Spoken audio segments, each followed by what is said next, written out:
know how to show it. If I can't help you, I don't want your body, baby. If I can't help you, if I can't help you, I don't want your body, baby. If I can't help you,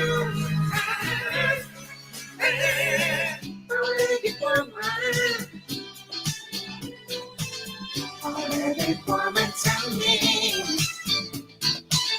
Already woman, tell me. I just wanna be your everything. Open up the heaven in your heart and let me be the things you want to be. And not somebody on the string, but I want you. It's time for the best podcast around. Grab a cold one, sit back, and enjoy the show. This is Corner Pub Sports. Hey, this is Brian Dawkins, and you're looking at Corner Pub Sports. We'll do it live. Fuck it. Corner Pub Sports.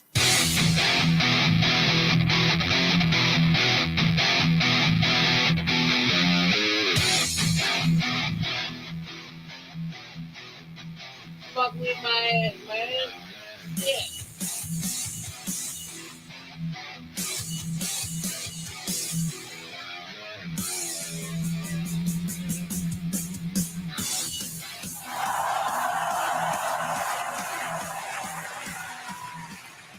Yo. What is going on, everybody? Corner Pub Sports coming at you here live on a Friday night on YouTube, Twitter, or X, I'm sorry, Facebook Live. And, of course, if you download the show on iTunes, Spotify. Satchel. All those places. We thank you so much. That was a very unenthused Satchel today. What's going on with you, man? I have other things on my mind. Yeah? All right. That distract you from doing a good Satchel. Yeah. What the fuck? It's not that fucking hard, bro. No, I got a headache. Satchel. Blow me. You fucking body fat and you scrawny little bastard. Polsky said there they are, number one shock jocks of Philly. Yeah. Stop bitches. Yes, we are, baby. So we have a great show set up, or we think it's going to be a great show. You know, we don't know how this goes with us. We have former NBA player and author Dean Tolson joining us tonight. He has a book called Power Forward.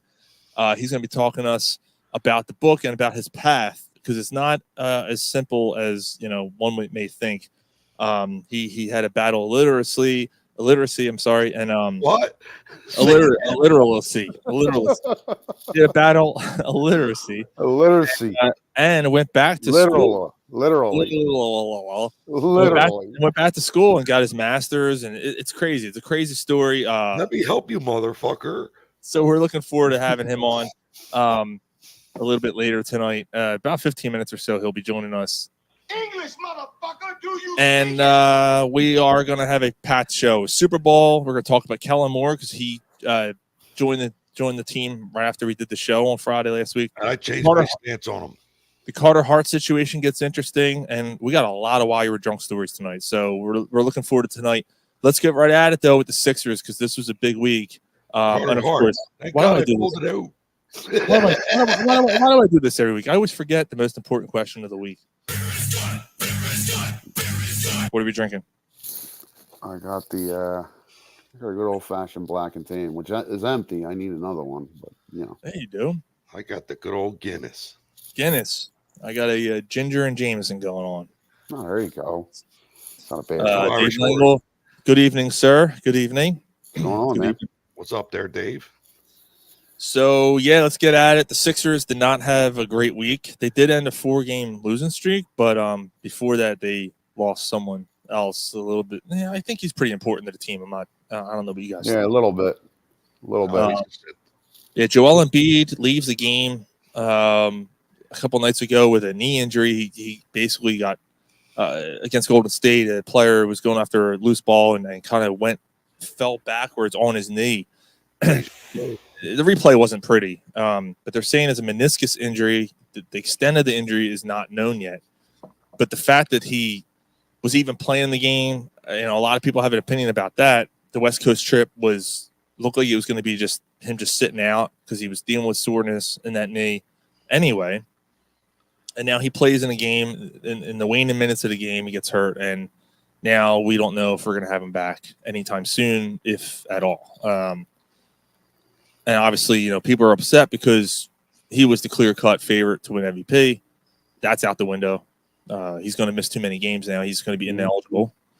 That's what you get for taking fucking, scheduled rest days. Right. So That's the NBA. Load like management. it's the NBA's own, like it's the way the NBA is, man. But at this point, like, if you're going this far and you're really building this to make a serious run at it next year. Right, Mark. Spray some fucking Windex on it. Yeah. But you're doing this to take a serious shot at it next year, which is your last shot with Embiid. So just shut it down. Shut it down. Yeah, I just shut it down. But like let Maxey be the star. They're not going to. If he's going to play, he's not going to get shut down. They are one of the top teams in the Eastern Conference. No, I'm saying that, Sean. What I'm saying is like whatever it is, but like do the proper surgery. Oh, I see what you're saying. Don't try to save this season. Is what I'm saying. What you're saying. I thought you were saying if he comes back, just don't even bother. No. Okay. Just shut him down because you're building it for next season anyway. Yeah, I mean, well, we right before we went on the air, we were talking about it. There's some bookkeeper just put out odds that the Sixers have the second best odds in the NBA to land Jimmy Butler, to bring Jimmy Butler back to the Philly. But a lot depends on the extent of the injury to Embiid. Right. So if Embiid's injury is not that bad, I mean that'd be awesome. That'd be incredible. And you can probably put the Sixers right up against anybody at that point with Maxey, Embiid, and Butler. But I don't think that'll happen. And of course, again, a lot of hinges on the extent of the injury. So, Polsky said build back better Embiid. Ain't you guys tired of this fucking regular season bullshit? Mm-hmm. Like he puts these astronomical numbers up. He's playing great. Okay, and then he ends up hurt, and then he does nothing in the postseason. Yeah. Like he does nothing in the postseason, nothing. Jamie, who's actually lives out in Colorado, he said that's such a shame. How about that fine for messing with the Nuggets game? So yeah, how about that? The Sixers got fined $75,000 because they didn't report the injury quick enough. Apparently, yeah, like he ended up on the injury report 15 minutes before the game started. Yeah, it was. I remember it being pretty quick. All of a sudden, it was like, oh yeah, and then of course the accusations came that he was ducking them. But clearly, I mean, he had been hobbling in the game before that. Right. The Spurs game. Yeah. Granted, he scored 70, but he was hobbling in that game. Yeah, and that's Yeah, he scored the 70. He really hasn't played since. Well, there's Dave. I think Dave's kind of alluding to what you're saying, Gary. Yeah, and you know what? Cannot stay healthy, and they're not going to win anything. Like it's the same thing year after year with them. And you know what? That's probably the most likely scenario here. Like you try to run it back with them next year, you wind up trading them at the deadline next year. Right. Yeah. It's a tough situation. Yep. Okay. All right. So while he's grabbing his next beverage of choice, we are going to be joined by our special guest tonight. This should be a lot of fun. Mr. Dean Tolson is joining the Corner Pub Sports crew. Dean, how are you, sir? Hello, Corner Pub. Hey, man, how you doing? How are you guys doing tonight? We're doing good. We're doing good. We have a little adult beverage in hand here. We're relaxing on a Friday night here. A little toast with one another. Okay. Yeah, absolutely. That's right. So. Yeah, so Dean, we're really excited to have you on tonight. For those who don't know, Dean was a former NBA player. He played for the Seattle Supersonics back in the 70s. We'll get into that. It's a pretty interesting story. I'm excited to hear his side of it. But he also has a book out. It's called Power Forward. So Dean, I guess we can start off with that. Like, why don't you tell our listeners and our viewers here what Power Forward is about? Power Forward was a book that I felt was necessary in society to write for kids and children in America who were dropping out of high school at 7,000 kids a day, 1.2 million a year, and a child every 26 seconds drops out of high school in America. Wow. And I said to myself, you know what? That could have been me.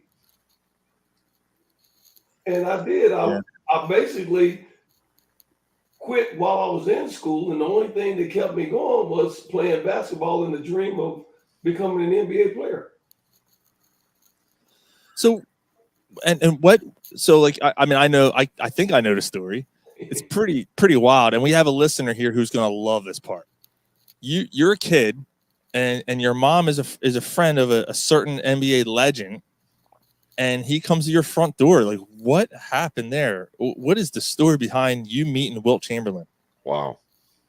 Well, you know, in the inner city of Kansas City, is a real concentration of violence all the time. Murders, rapes, prostitution, whatever, robbery. And this is how I grew up.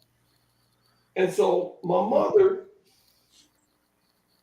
her husband, my dad, had my aunt, is who went to KU and dated Wilt Chamberlain. And she brought him home. Oh, wow. Wow.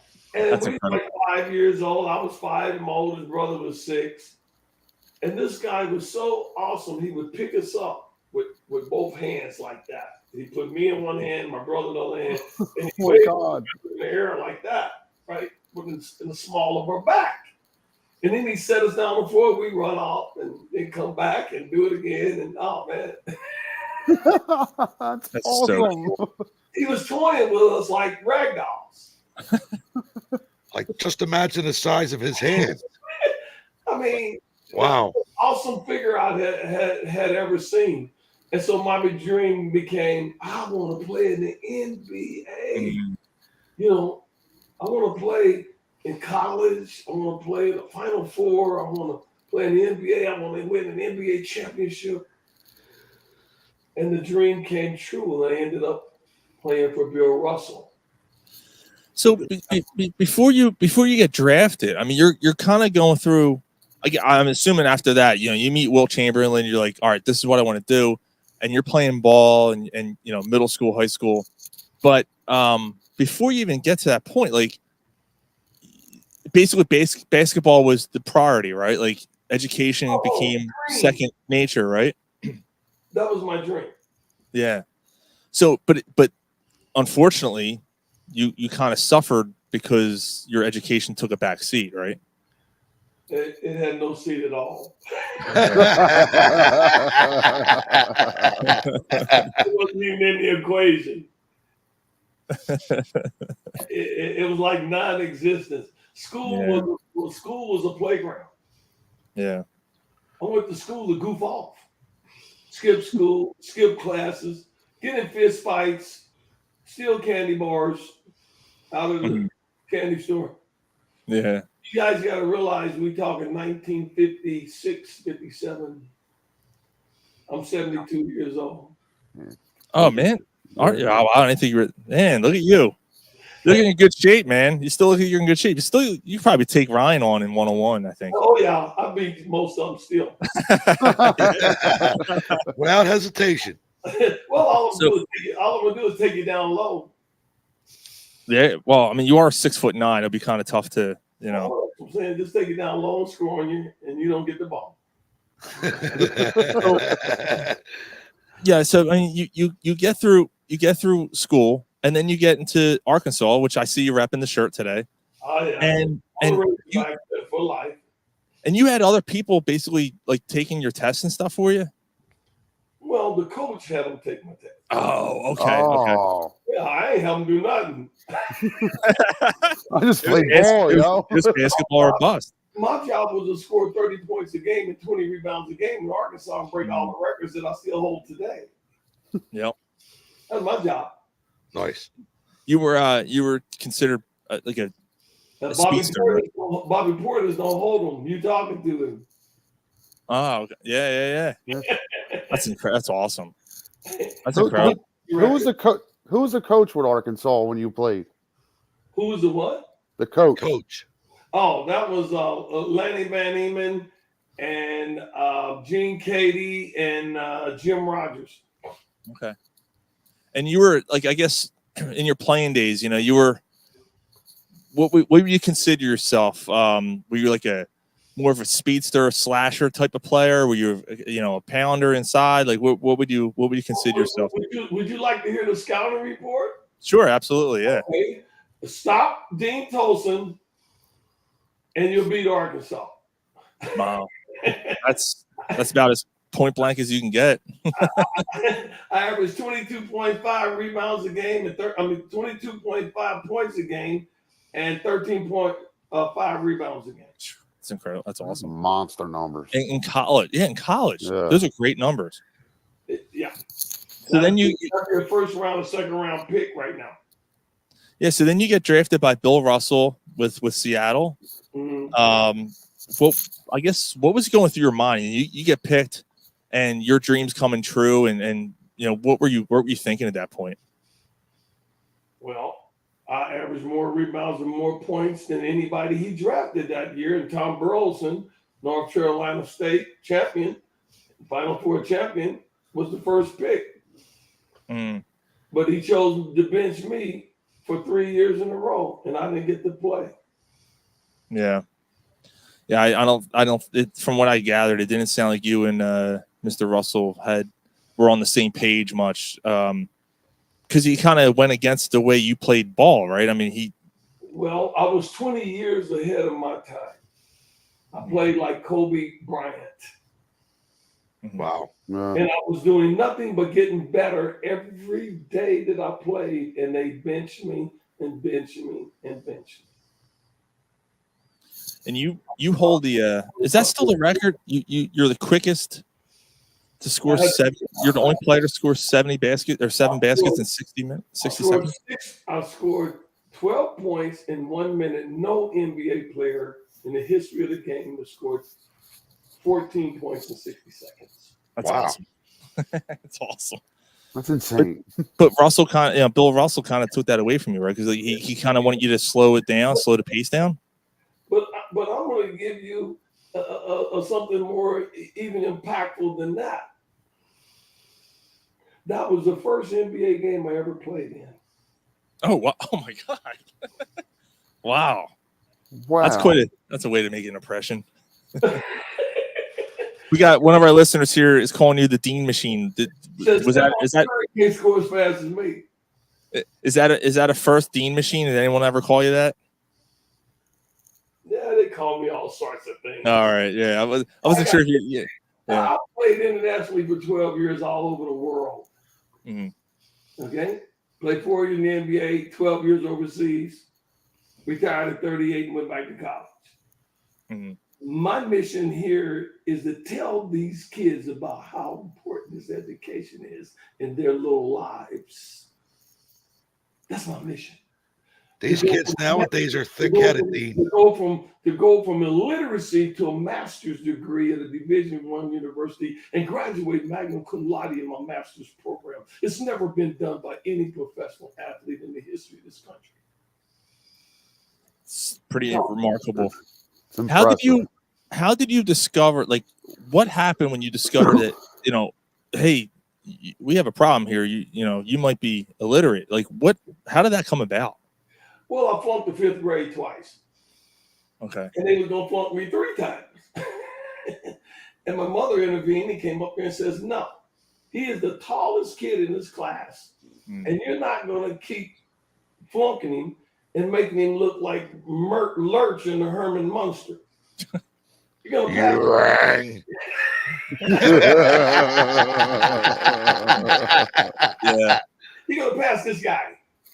Yeah. So they're passing me. And so that set this trend for everybody to keep passing me. And I just became better and better. I became the top player in the state of Missouri. I had over 200 scholarships to major universities all over the United States. And everybody wanted me. But I only had this one school that was willing to cheat to get me. Yeah. And they did it. Wow. And so at 32 years old, I started to learn to read and write for the first time in my life at 32 years old. Oh, man. Wow. What a system failure. Oh my God. And now he has a book. And he has a master's degree. Like that's what Dean, what's your master's in, by the way? I have a master's of adult education in workforce development and workplace development with a concentration in human resources. Congratulations. Wow. Man, that's incredible. Absolutely incredible. I know a few things. That's impressive.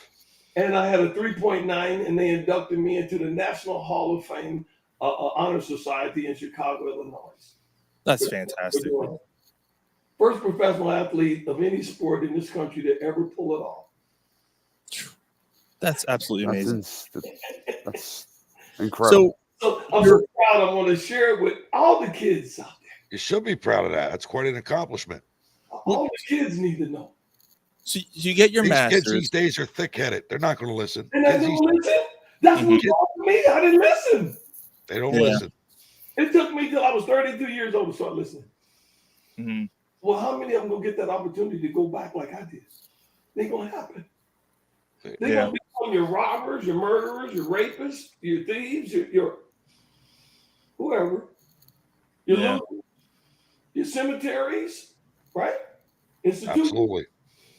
And that's where they go when they can't survive and make it. Yeah. I watched it every day until I was 18 years old in Kansas City. That's what I saw every day. It's that. Well, my life. Pimps, pushers, addicts. Man. Eating barbecue and fried chicken. Every day. And hanging out on the corner. Doing something they ain't got no business doing. That ain't the kind of society we want, man. We don't want that. Yeah. I know I don't. Because I know it's unnecessary. And I proved it. It's unnecessary. So you're getting the word out. You know, I'll get to the book in a second. But like, are you speaking at events? Are you going to places? Are you okay? I figured as much. Youth centers and stuff. 40 years I've been public speaking about this topic. Mm-hmm. And for 30 years it fell on deaf ears. And that's why I decided to write the book. And now it should be a motion picture. I mean, I watch it. If that's a way to get the word out, you know, that's definitely, I mean, what's a better way to get the word out than that, right? You wonder how I went to 7 continents on airplanes and couldn't read and write. You're trying to figure that out, right? Mm. You can't speak the language in their countries, but yet you're going all over. Yeah. And somebody got a sign holding it up, say, Dean Tolson. Hey, that's me over here. And then I go average 40, 45, 50 points a game in these places. Yes, you were playing all that. Oh, we did have a question. Mark Polsky wants to know, what was your favorite court to play on in the world? What was your, I guess, your favorite arena, I guess. Good question. Manila, Philippines. Ah, okay. Average 45 points a game over there. That's awesome. And then crazy Billy Ray Bates came over and broke all my records. He averaged 46. Mm. Oh. That's still pretty awesome, though. Yeah. And I played with the guy over there. My partner's name was Larry McNeil. Went to Marquette. Okay. 6'10". And he's the all-time leading scorer over there. He averaged about 60 points a game. Oh, wow. Oh, him and I together, he scored 40, I scored 50. And they changed the league and only let one American play on the floor at one time because him and I was scoring too many points. It was too unfair. Uh-oh. I lost it. I can still see you.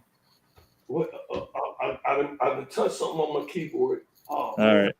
I can still kind of see you, and I can still hear you. So yeah, we can hear you. Just a silhouette. Yeah. Oh man, it's like you're in the Blair Witch Project.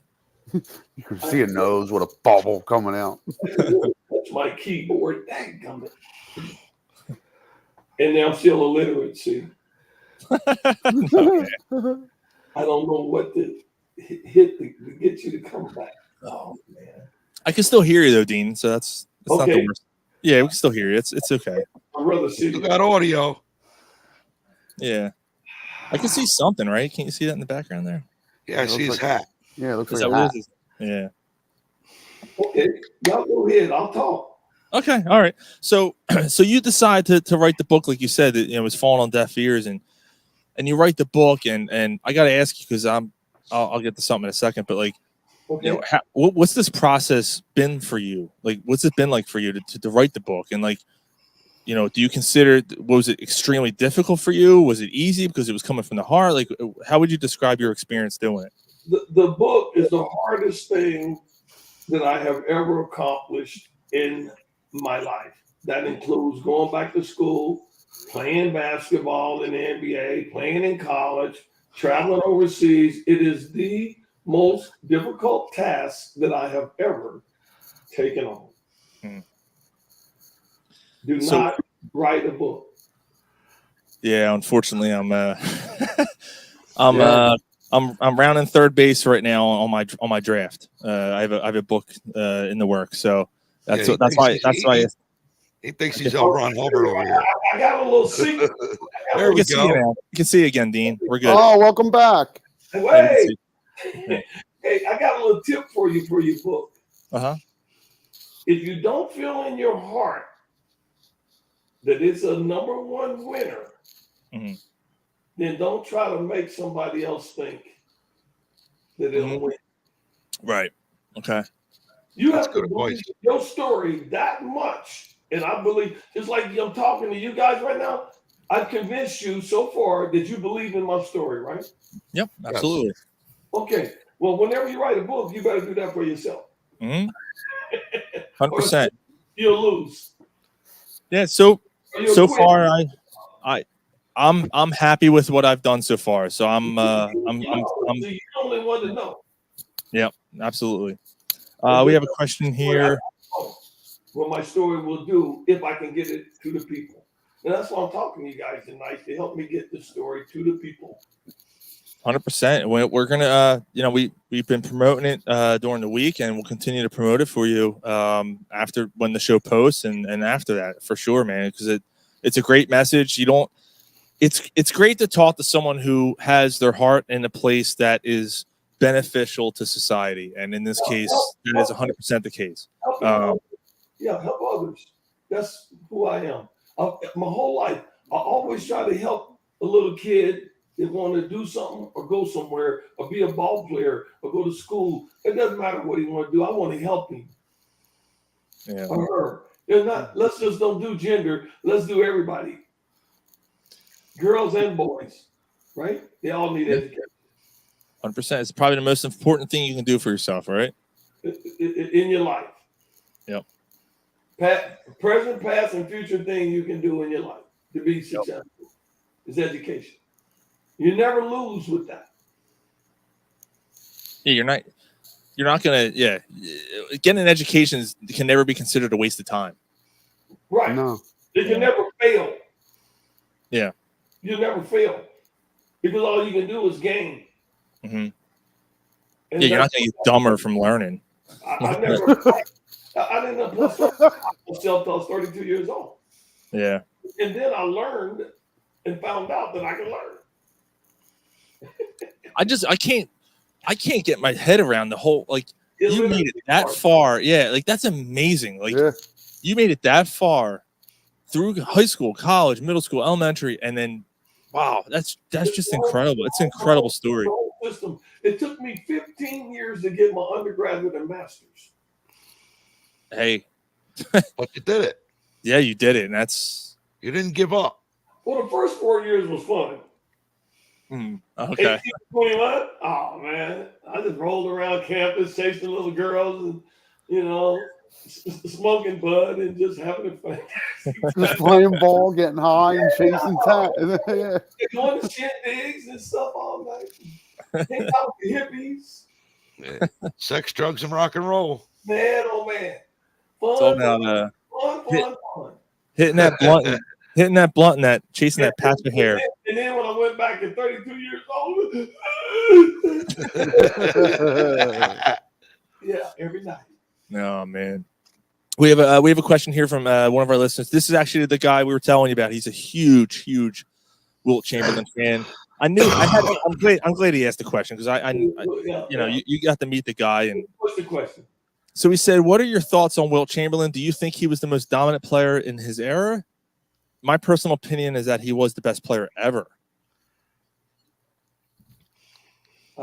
Nobody came close to averaging 50 points a game. Not even close. And 25 rebounds to boot. Now, I'm only 6'8". Okay?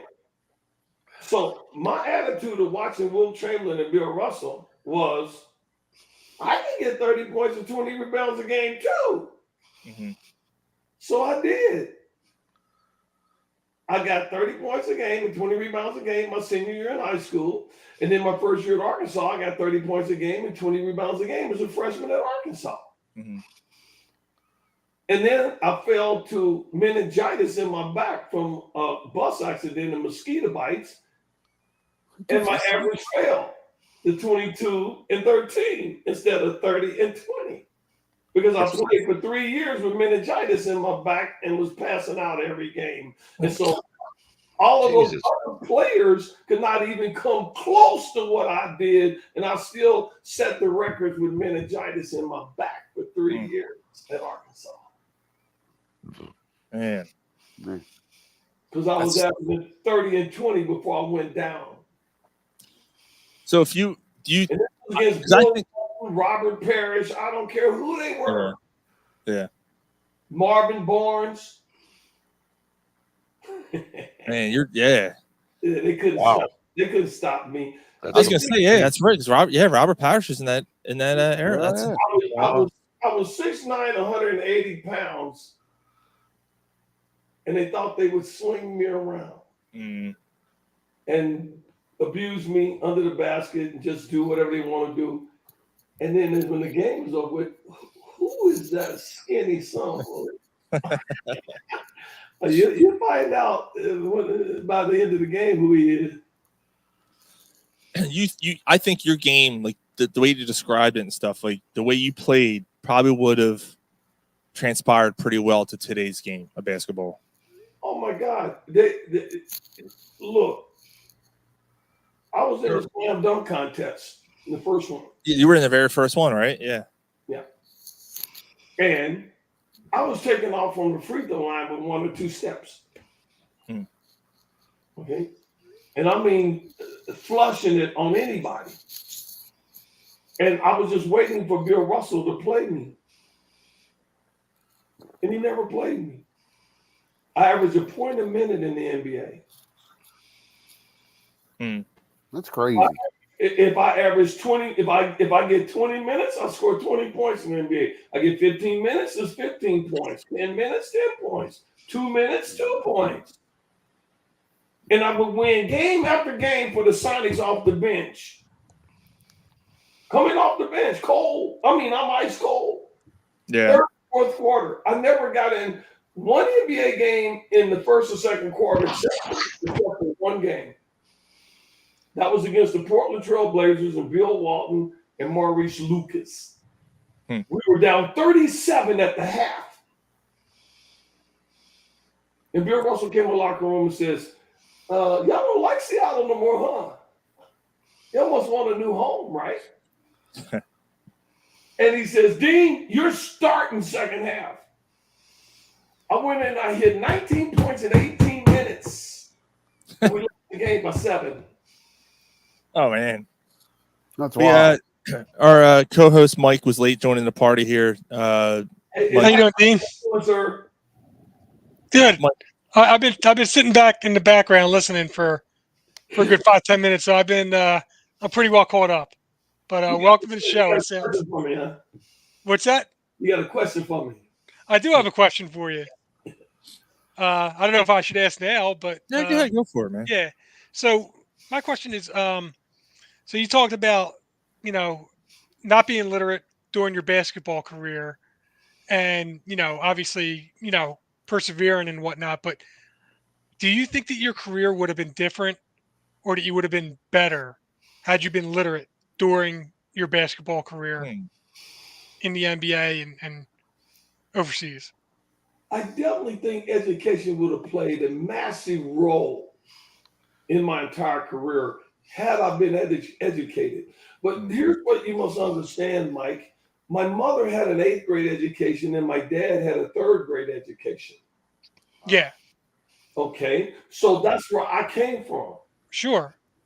And so what the message is for what you just said and what kids needs to know is when their dad and mom is sitting on the couch smoking and drinking or whatever they're doing, go to their room and get your book out.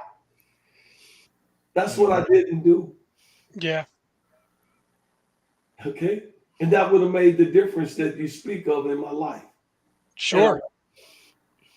That's my message to the kids and the young people out there. What are some of the areas that you frequently visit to or that you had visited to talk?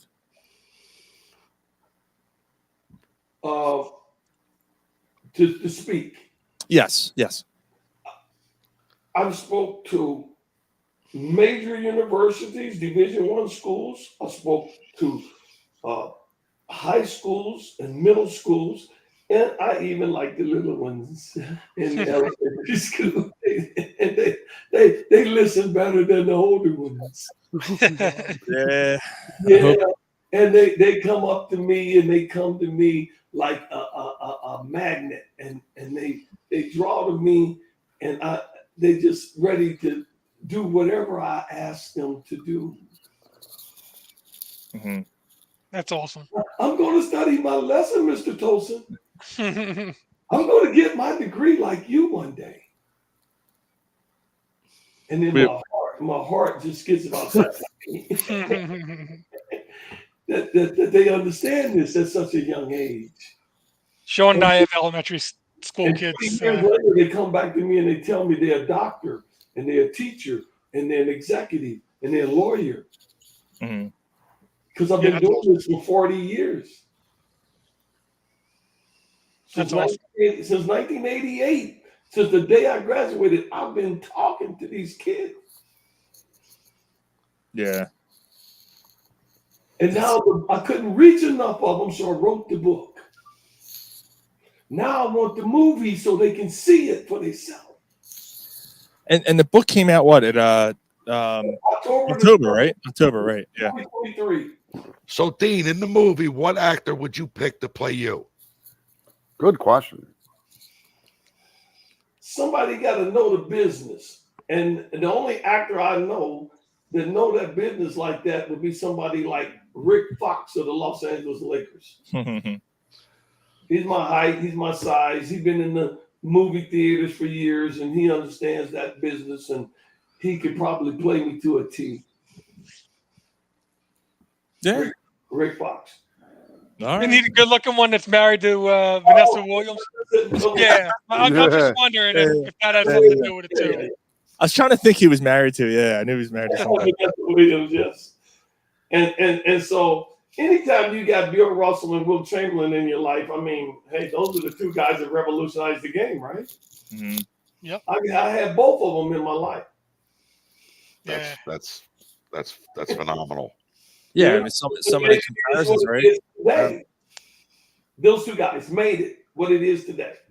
Those single-handedly, those two guys. Yeah. And That is pretty wild. I played against one of them and played for one of them. Mhm. I played against Chamberlain when he was with the Lakers and Jerry West, and then for 1 year, my rookie year, then I played for Russell for 3 years in Seattle. Did Wilt? I guess did you and Wilt stay in touch through the years after everything? No. Once him and my aunt stopped dating, then I didn't see them. Okay, but did he remember? Like, did he remember you? Yeah, I think he left. Didn't he leave college at a sophomore or junior year? He didn't stay the whole 4 years. Jay, what's the answer to that question, Jay? Probably not. Yeah. Who holds the most points in 60 seconds in the NBA game? Trivial pursuit. Who is he? Dean Tolson.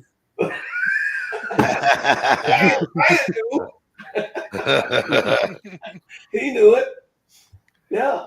I wonder if that's in Yo Philly. I hold some more records in the NBA too. You want to hear them? Yeah. Go ahead. I was cut from the Seattle Supersonics 5 times, and they brought me back to the same team 5 different times. Wow. I got cut twice in 1 year and brought back. So why do you think that you couldn't get through to Bill to kind of get you more time playing? Because he had the old Boston style setup, a playbook that he brought to Seattle that didn't work. Right. And the best we did was go up against Rick Barry, and they beat us in 7 games. And they went on to win. Golden State went on to win the championship against the Washington Bullets in 1970. Or 75. Rick Barry. He averaged 37 points a game against us in the playoffs. Wow. And I averaged about 37 minutes, 40 minutes on the bench. Watch it. But we did good. We won 3 at our place and won 3 at their place, and then lost game 7 at their place. They had home court advantage. And then in 1978, Lenny Wilkins took over, and I was still on the team.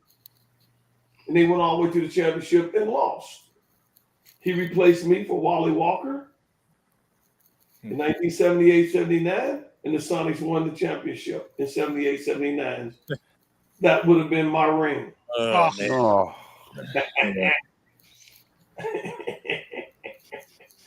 Brutal. So where did you go play that year? I went up to Anchorage, Alaska, and we won the championship up there. We was 27-4. Nice. Yeah. Wow. I averaged 27 points and 18 rebounds a game up there. Then you got to move around to keep warm. Yeah. Then the Houston Rockets picked me up for Rudy Tomjanovich. They got punched in the face. And I went there for a 20-day tryout, and I turned it out. Every team I ever went to, I made the team, and I got cut. How can you score 20 and 30 points against guys and you get cut? Especially for your, you show it to them consistently that you can do this against anybody, and you still get cut. Especially for your size back then, even more so. Being 6'8" back then, it's. I didn't get to be 200 pounds until I was 35 years old. Wow. I was over 200 pounds, and I had the quickest first step in the NBA. I would take one dribble, one step, and slam on you from anywhere. You ask anybody to know the Dean Tolson story, they know. And they can't lie or deny. I'm a dunk on you. I'm a dunk on you. and Bill Russell used to call me scatter ass. Scatter ass? Yeah, scatter ass. Yeah. That was my game. I had a scatter ass game. But scatter ass is kicking your ass. That's all that matters in the NBA, isn't it? Yeah. Hey, Especially back then. That's the way it was, right? It was more physical game, and I fought the politics more than I did the players I was playing against. How about that? Yeah. Well, probably because you were forced to, because you wanted to know why the hell you weren't in the games. Hey, the fans used to cuss Bill Russell out for not putting me in. Hey, Russell, he just scored 12 points in 60 seconds. What are you taking out for? You stupid? Ain't nobody else scored 12 points in 60 seconds. Put him in. That whole thing, though, like I the whole time, like this whole last couple of weeks putting that together, I wasn't even thinking like, you played against Wilt and you played for Bill Russell. You were completely integrated with two of the biggest legends ever. I broke the field goal record percentage from the field in the NBA with Seattle with 56.6 from the field. Do you know these guys ain't even shooting 50% in the NBA right now? Oh, no. Yeah. I'm shooting 56.6 for the whole season and can't get to play. Well, these players nowadays are a bunch of prima donnas and crybabies. Look, if they get a hangnail, they ain't playing that night, okay? Well, we just saw it. It was up here somewhere. It was like you play. I just saw it somewhere. Someone said, "Oh wait, there it is." Embiid sprained his knee, and Dean played with meningitis. Hello. Exactly, for 3 years. Hey, do you know I am the lowest paid player in the history of the NBA? Wow. Really? $248 every 2 weeks for 4 years. Wow. Damn. That's crazy. My Like lunch what money, it is now. my lunch money was bigger than my paycheck. Oh man. They give me a lunch money envelope with $3,000 in it. Oh, and man. I would take that lunch money and buy McDonald's and Wendy's hamburgers and take that $3,000 home and pay my house note and car note. Yeah. On a road trip. That's the money they give us to go on road. And so I was making less than $500 a month as an NBA player, and no one knows that. And now, the minimum salary is disgusting. Yeah. Yeah, I didn't even realize that they. I guess they didn't have the salary floors and whatnot. $30,000 was the minimum wage then for one season. Wow. And so my salary was prorated because I got cut. So whenever they would cut me and bring me back in, that's where my salary would start. So over 4 years, I got $56,000, and that worked out to $248 every 2 weeks for 4 years. That they had. Yeah. It's almost Social Security reporting. I can prove it. I'm not lying. Yeah, no, that's like I said, I hold records that you don't know about. And this is what these kids need to understand, that their dream of playing in the NBA is like getting struck by lightning. It's not going to happen. Get your lesson in school. Yep. The kids just want it handed to them nowadays, though, Dean. They don't want to work for it. But you know what? I worked in school, out of school, on the basketball court, everywhere I ever went. Like hard work pays off. But I never was rewarded for it. Right. See, and that's what they don't understand. That's where they get confused. They say to themselves, if I work this hard and I don't get no reward for it, then what the hell am I doing in here? right. It's not right. Yeah. And so what I did is I did that myself. But I said, you know what? I'm going to take it beyond that in my life. I'm going to take it way beyond that theory and do it another way and show them that no matter who you are, what you think, what skills you got, what you don't got, if you work hard enough at what you're doing and believe in what you're doing, you will eventually achieve. And that's what this book is. Is that right or wrong? 100% right. No, absolutely. If you believe it. See, but if you don't believe it, it don't matter what I say, you say, your mama say, your daddy, it don't matter. You ain't going to do it, are you? No. Not if you don't believe in it. No, you're not committed. You don't care.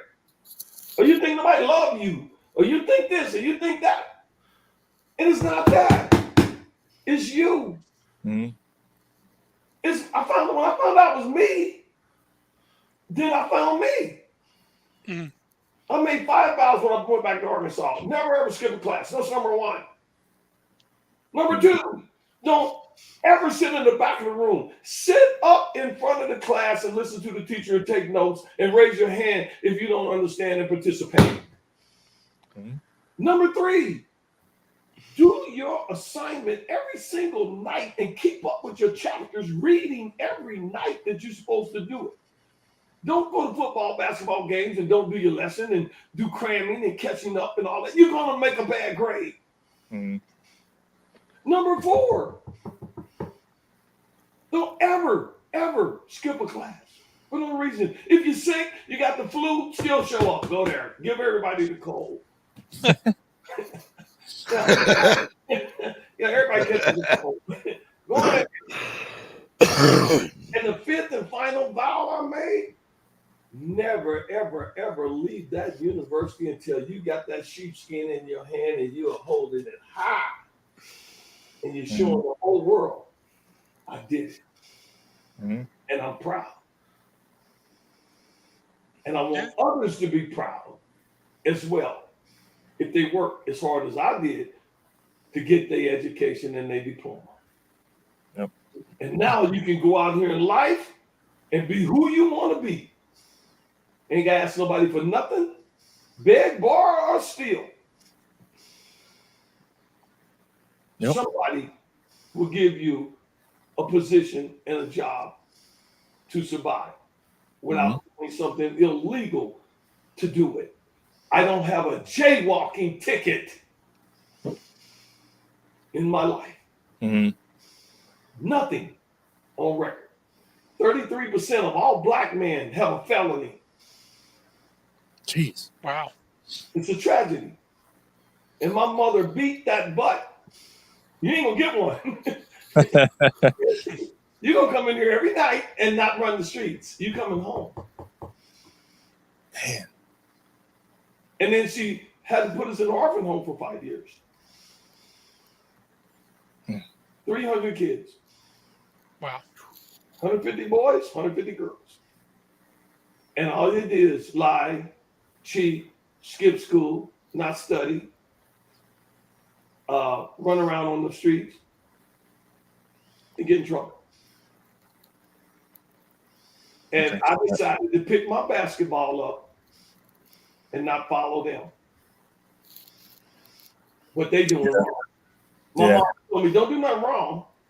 You go by yourself. You don't have to be hanging out with them because they want you to hang out with them. You don't have to hang out with them. You can still do something good. And so I did. I just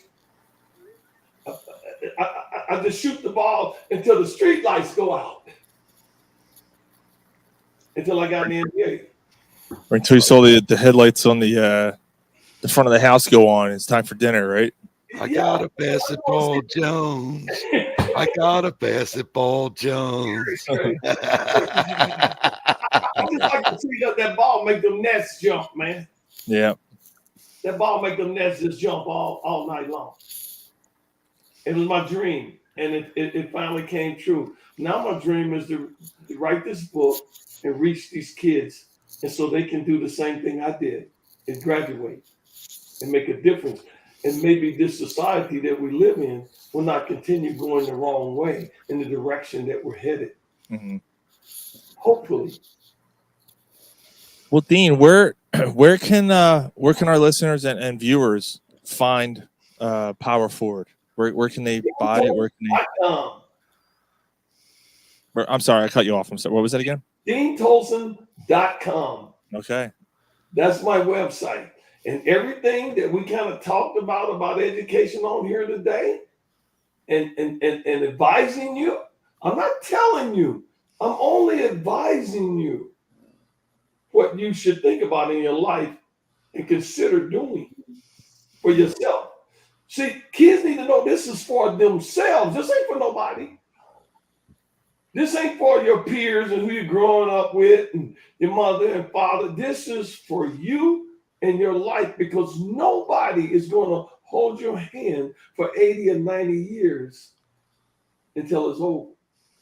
Nobody. Well, I don't know. The kids these days feel like they will. They Oh, think yeah. they will, but nobody's not, and you know that, don't you? Nobody's going to hold your hand through this life and make sure that you financially survive all the way through. You have to create that through education.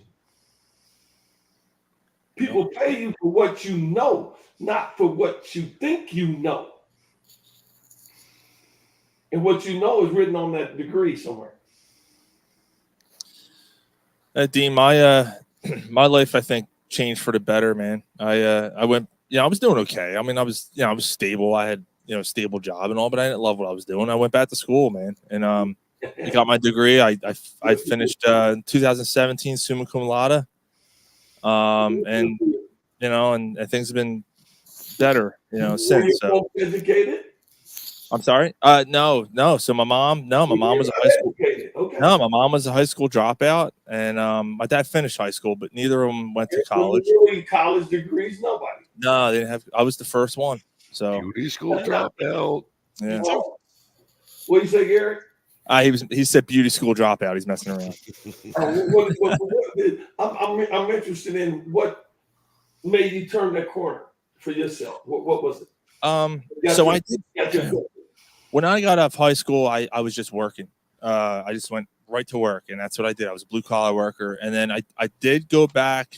Initially, I only got my associates, and I never continued.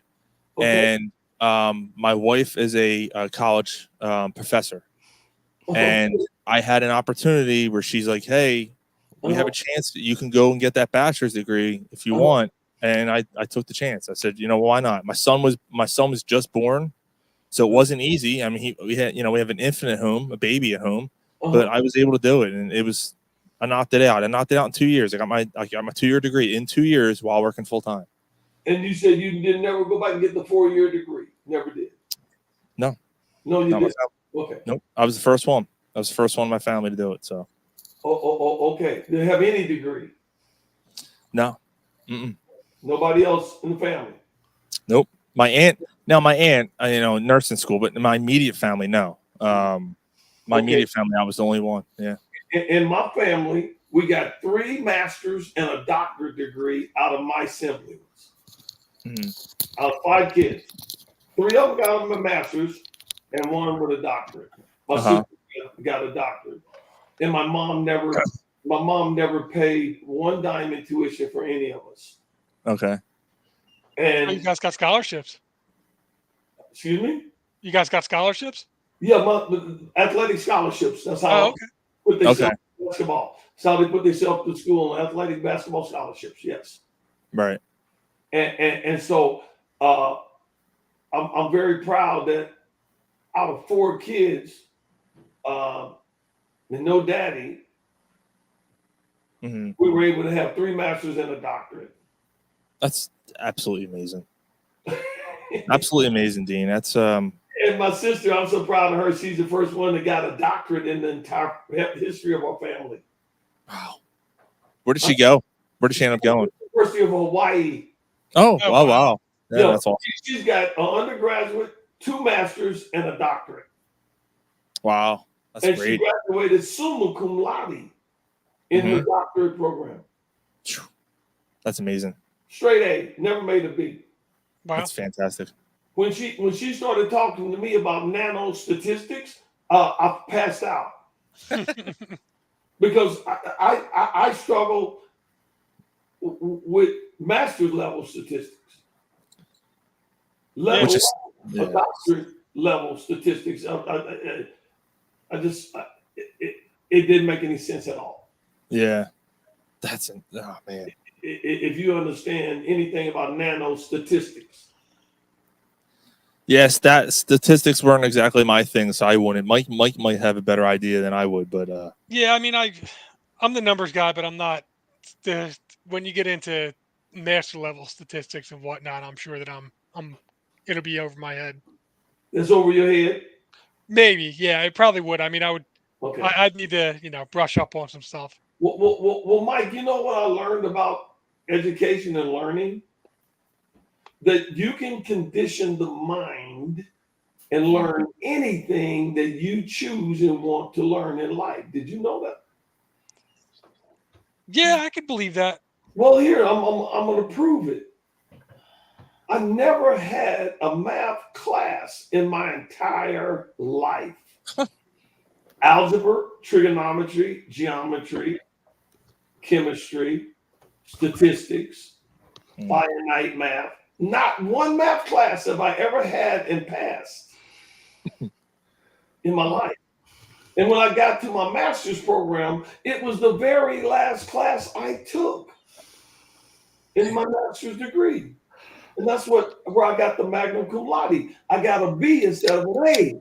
And I had an A going into the final. I had a 97 and a 95 in the first two tests, and I flubbed the final with a 65 because the teacher tricked me. That's what I mean about conditioning your mind to do any class or level you want to achieve. I studied 15 hours a day for 5 months. I had 8 hours a day with a tutor, and I had 7 hours a day studying by myself for 5 months. And I only took off on Sunday so my brain didn't fry. Yeah, exactly. Okay, so to pass a math class, and these kids, they're scared to death of science and math. And if they let me in front of them, I can convince them that they can do this. I drew all of my brackets and experiments and square roots, and commas and periods and decimals. I did it free-handed. I would write it first all out, and then I'd run the equation from ordinal, nominal, interval ratio of my experiment and get my hypothesis, and then plot it on the bill, and then reject my hypotheses or retain it through the standard of deviation or the degrees of frequency. That's too heavy for you right there, wasn't it? Yeah, a little bit. Yeah, a little bit. It was definitely too heavy for me. But see, you can. My point is, you can do it, and that's my point to these kids. They can do it. It's awesome, man. Get that message to them. They can do it. Yep. If they only believe, I can do it. He did it. I can do it. If I he believe I can fly. 100%.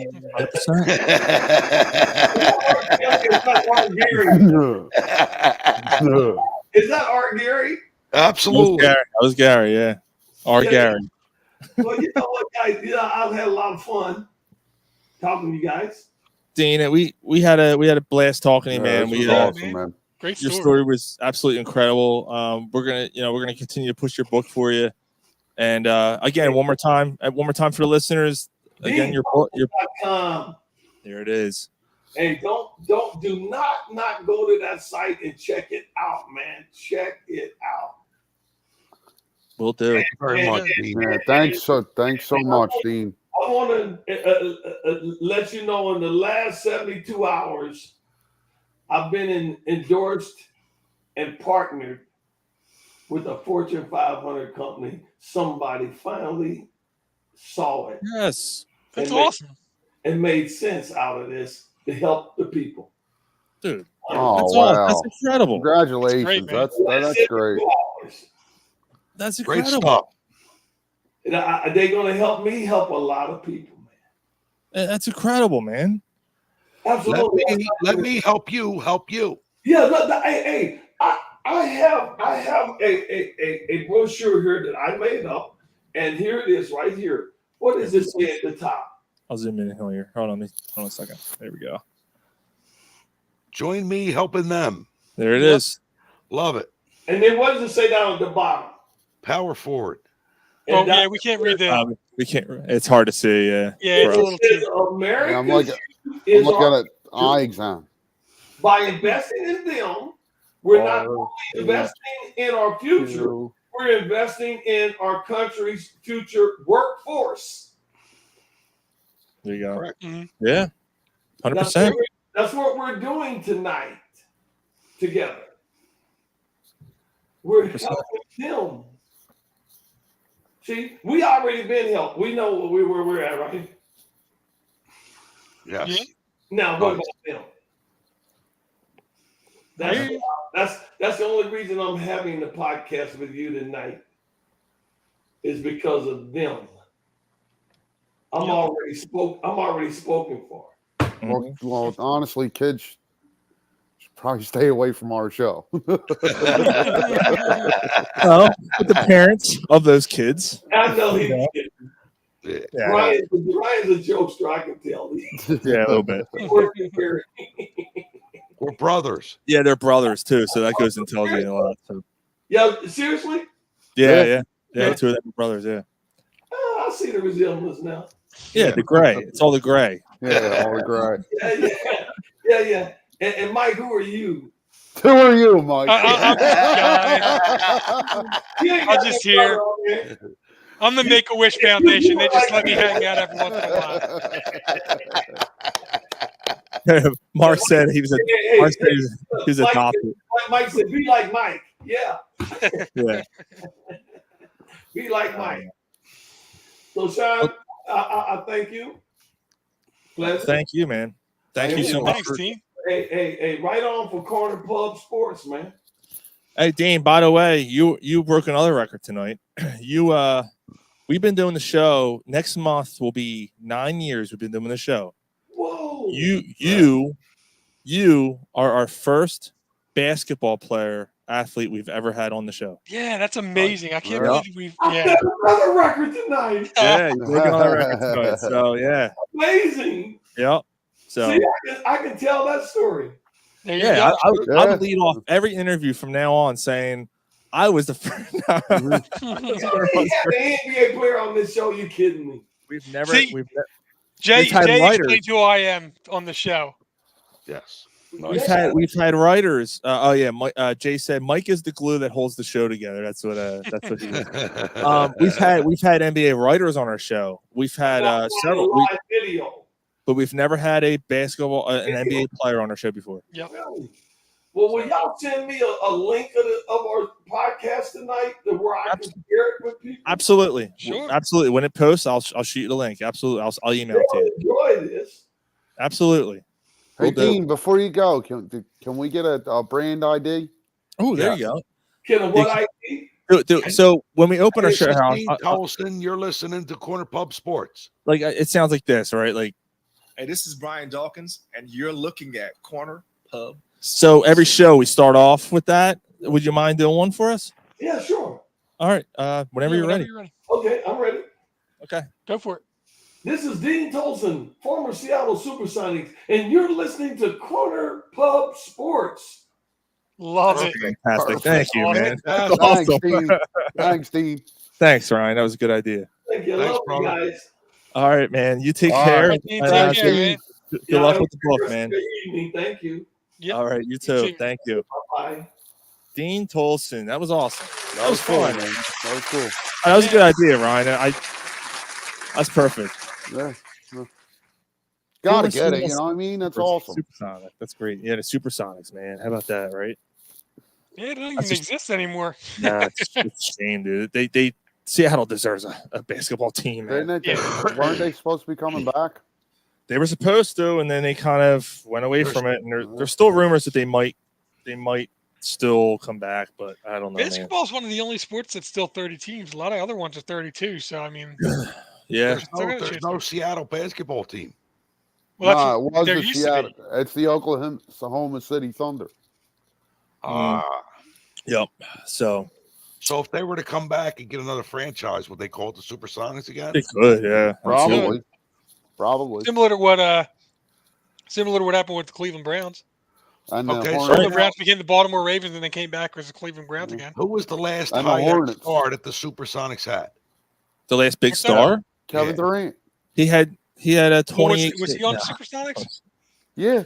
Yeah, Durant started off with the Supersonics, didn't he?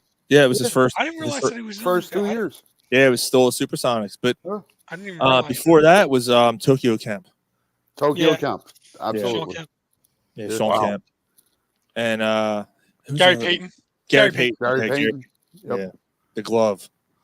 So that was fun, man. I know he has a lot to get out, man. He has a good positive message, man. And so who's a classic superstar that played for them? Probably Gary Payton, right? Yeah, Gary Payton probably or Sean Kemp. Yeah. How far are you going back? That's early 90s. Yeah. I'm talking before that. 80s. I really don't know much about the Sonics. I'm sure if there was a star that was ever really on that team, like the three of us would know. Fred Brown. I'm No. Spencer I don't know Haywood. that name. Sam Perkins. Yeah. I wouldn't call him a superstar. No. George Karl was a fantastic coach for them, though. He was. Yeah. He was. That was a fun team. I'm trying to. Yeah, it might be basically the biggest ones. Patrick Ewing played for Seattle Seahawks. Did he? And Horace Grant, Avery Johnson. Oh, yeah. Ewing at the end of his career. Did he? Wow, how about that? I forgot about that. That's a big name. Sonic. Yeah, but Ewing. Yeah, but was I mean a that's shell, like. Gar. Yeah. I'm going Gary Payton over at Ewing. Yeah. Well, yeah. Like as a Sonic, definitely. Yeah. All right, we got a lot of show left here. We got to kind of get through it. And again, it's getting late. And next week, you know what? We'll really dive in next week. Let's just give a basic synopsis of the Super Bowl matchup, and then we'll. I got two quick football things with the Eagles. The Chiefs and the 49ers are in the Super Bowl. We'll really talk about it next week. But a lot of red. Yeah, what are your initial thoughts of that? Like, what are you guys thinking about that? My initial thought is, can they both lose? Yeah, right. Exactly right. You know what I mean? Yeah, they were both teams that I wanted to lose. Not that I expected to lose, but both teams that I wanted to lose. The 49ers, just because they whined so much. Lose. I thought the Ravens were going to roll, man. I thought the Ravens were going to go to Super Bowl. I thought Lamar Jackson finally figured it out and that he was going to roll. And then I thought that the Chiefs just kind of that regular season lull that they ran into. I figured that they just weren't as good, that they finally fell off. All of a sudden, Kelsey had a terrible year. Mm-hmm. He came back for certain, out of nowhere. Now they're catching passes. Like a team like that, like their coach, their veteran, they just know how to win. They just turned it on. Like Andy Reid just finds a way. Like it's almost like what Chad Johnson said about the Eagles playing possum. It's almost like they almost knew none of this matters. They didn't care about the top seed. They didn't care about the home field advantage this year. They just they were just waiting. They know when it's they're crunch time. They're a good team that just knows how to win. And remember, Chris Jones sat out for the first half of the season. I just don't think that. No, he didn't. Mm-hmm. Yeah, he did. He held out, Ryan. Chris Jones held out for a while. It was they signed him right before. Six games he held out. 6 games, yeah, something like that. I thought he signed right before the season started. No, he was really. It was it was in season. And then he joined up, and then that strengthened the defensive line once he got going. Dude, he was a difference maker in that game against the Ravens. He was in the backfield. Yeah, he dominated that game. I just don't think that the Chiefs are going to be able to get past the 49ers defense. No, Jace thinks the 49ers are going to win. They're on a mission. That 49ers defense is fucking ridiculous. Yeah, I'm not gonna say anything about Christian McCaffrey. I'll wait until next week to start talking predictions. Yeah, I mean, I just wanted to talk about the two games. I mean, the fact that the Lions blew that lead, the fact that the drop passes, the fumble, Dan Campbell, the fact that he didn't kick the field goal, going up 3 scores with late in the third quarter. Just why would you not do that? I didn't understand it at all, man. I didn't understand the thought process there. So the first time, okay, it was 4th and 3.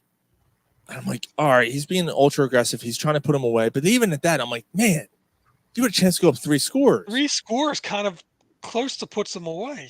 Yeah, and then but that second time, I'm like, oh no! Like once they didn't get, I'm like, that's it. That's the game. If you don't get it, that's the game. You're in your own territory.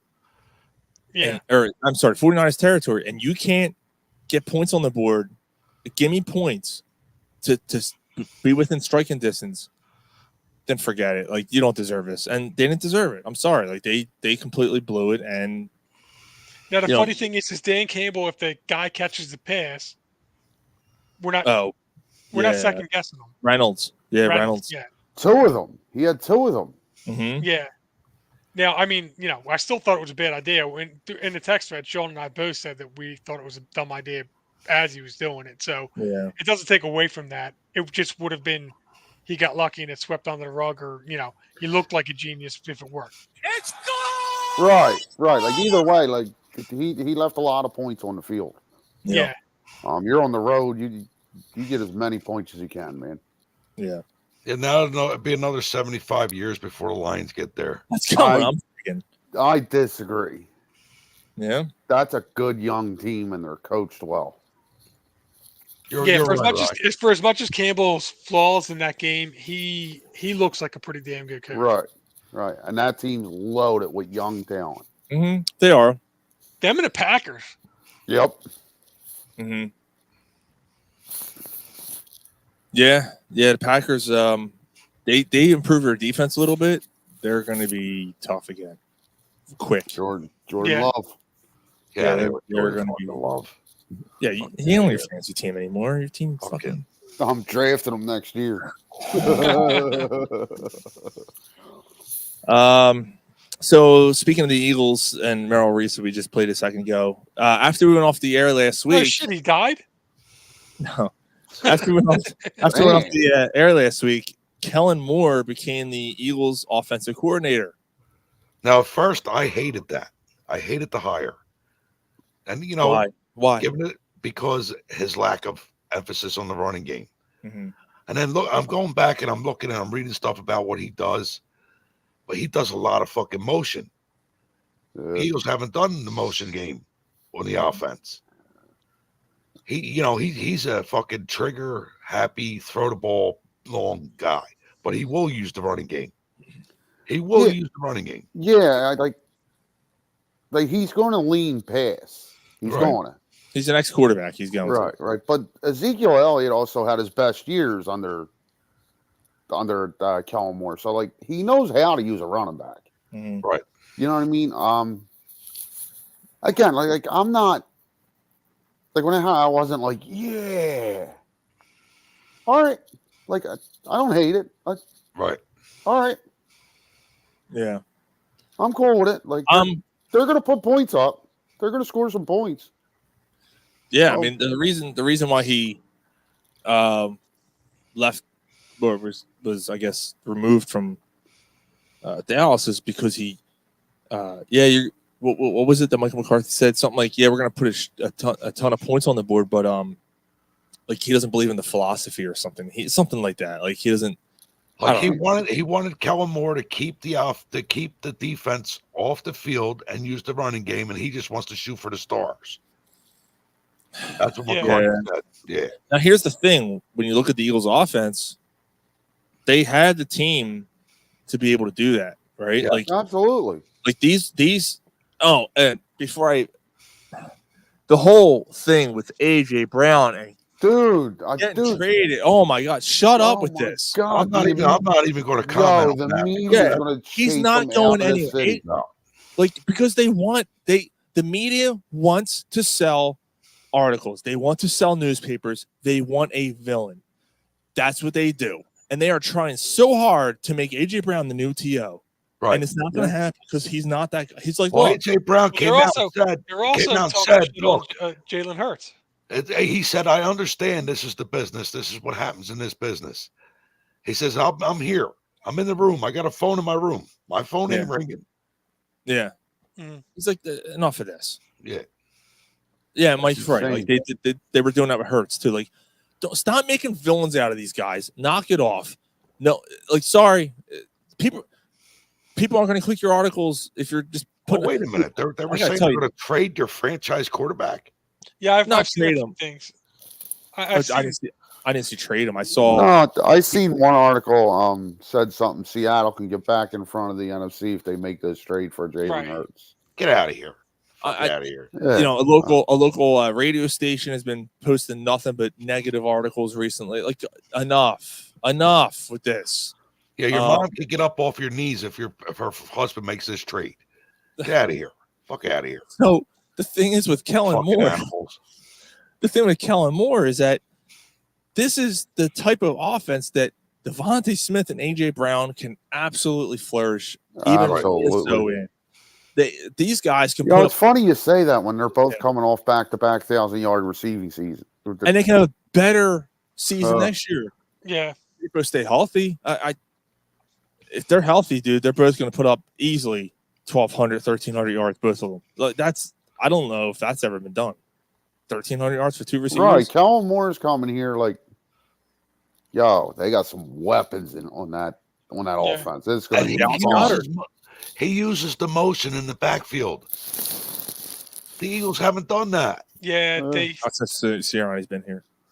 Speaking of motion in backfield and you know, up tempo and stuff, you guys hear that Chip Kelly's in the running for the Washington? I did. I sent that in the thread, Mike. Yeah, but they I already don't know. hired. If that was in 107. Yeah, Mike didn't see that. Yeah. My Washington God. hired somebody. They didn't. Well, they're looking at Dan Quinn. Dan Quinn. They hired him. He's been hired as their head coach. Right, so Chip Kelly is the OC, Ryan, not that OC. coach. I thought I heard earlier today that he was going to be considered for the head coach. No. Offensive coordinator. Oh, so Dan Quinn's going to bring Chip Kelly as the offensive coordinator. Yeah. When Oh, was Dan Quinn hired? Was that today? yesterday. It was yesterday. Yesterday. Okay. Either way, Man, would it not be fun to watch that organization just crumble more? Yeah, I don't know how much more they can. Like that team has Bring been Chip Kelly and you'll find out. that team's been irrelevant for 25, 30 years now.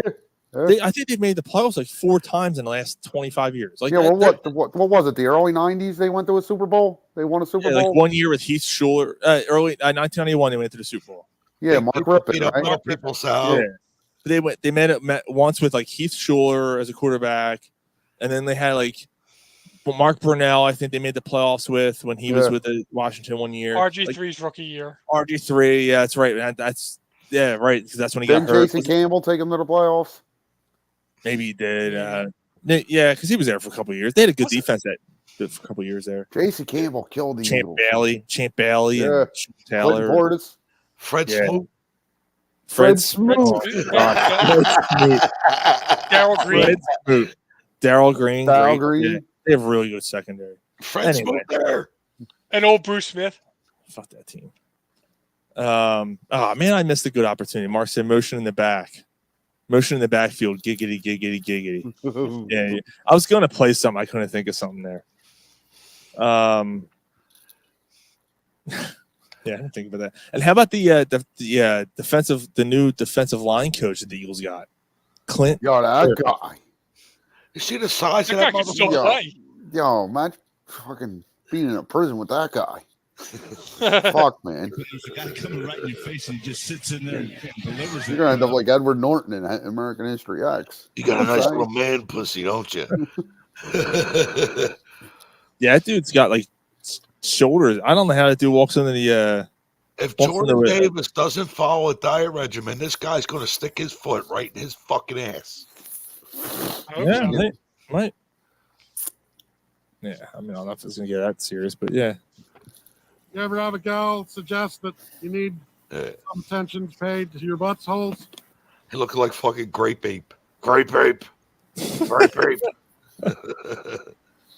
So is it like it's looking like Jordan Davis and Jalen Carter are gonna most likely be your starting tackles next year? Yes. I guess, yeah. Who else would it be? Not enough whiskey in this one. Let me pour a little more. My nostrils aren't flaring like the other ones. Cups of the week, so add more whiskey, so make it Thou. Big guys beat up little guys, thou. Culture outweighs talent. God, I can't fucking. God. Yeah, I'm going to trade everybody, so. Trade everybody. No, Deshaun Jackson, he was in a club. He was in a gang. Yeah. He was in a gang. Stop. Fuck that guy. I'm going to go out to Mike Trump, get my playbook, come back, trade everybody. Trade himself. Going to put a picture of a pineapple up. Nobody's going to know what it means. Nobody's going to have any idea what it means. There's a random picture of a cheesesteak. Yeah. Like what? Cauliflower cheesesteak. Like what's up? Come on, man. Although who's the OC? I think it was him, wasn't it? Didn't he just call his own plays? I think he just called his own plays, yeah. Nah, he got an offensive coordinator. I don't know. Yeah. Remember who the defense coordinator was? It's Josh Hoff. Josh Hoff. Billy Davis. Oh.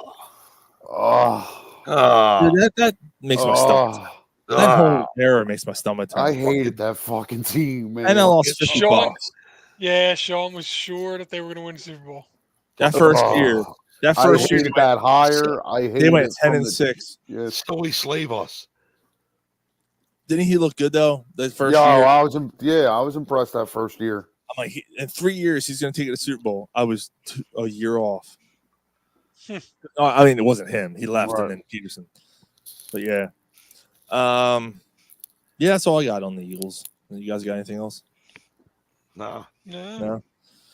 All right, that moves us on to a much later topic. Carter Hart was put on a non-roster list this week, and he and four other players have been officially confirmed as the players asked to surrender to London police related to a sexual assault in 2018. The other players are Michael McLeod, Dylan Duvey, and Cal Foote. My question is, how does this happen? Because didn't they do a monetary settlement? They did, and this is where Jay, and I think Jay's still listening. I hope because Jay's been really upset about this whole thing because he's like, someone's trying to get a name out for themselves. But the thing is, they settled for. This is why I'm worried. Well, I shouldn't say, look. If they did it, they did it. Right? There's no worry. It's, I guess, concerned for the Flyers' sake and concerned for the well-being of these kids if they are innocent.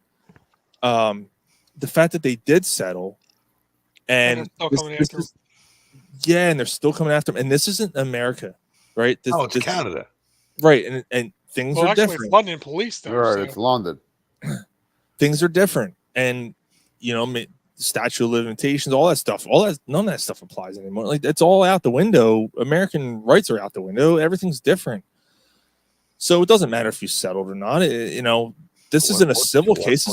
This is a criminal case, and you're not settling a criminal case. No. But Jay go ahead. Does not look good for any of them. Like, I know there's no details. How are you able to somewhat make a settlement, monetary settlement, that's proved and went through, and then you're able to prosecute criminally? Because that was in fair. That's not fair. It is, Garrett. That was a civil case. You sue in a civil case. It's not a criminal case. A criminal case. The London government has enough evidence to pursue this as a criminal case. Okay, so how does she get both? That's not fair. She's not getting anything out of this. She didn't get anything.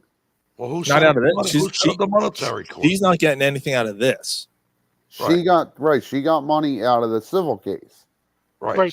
But the government decided to move forward with criminal charges.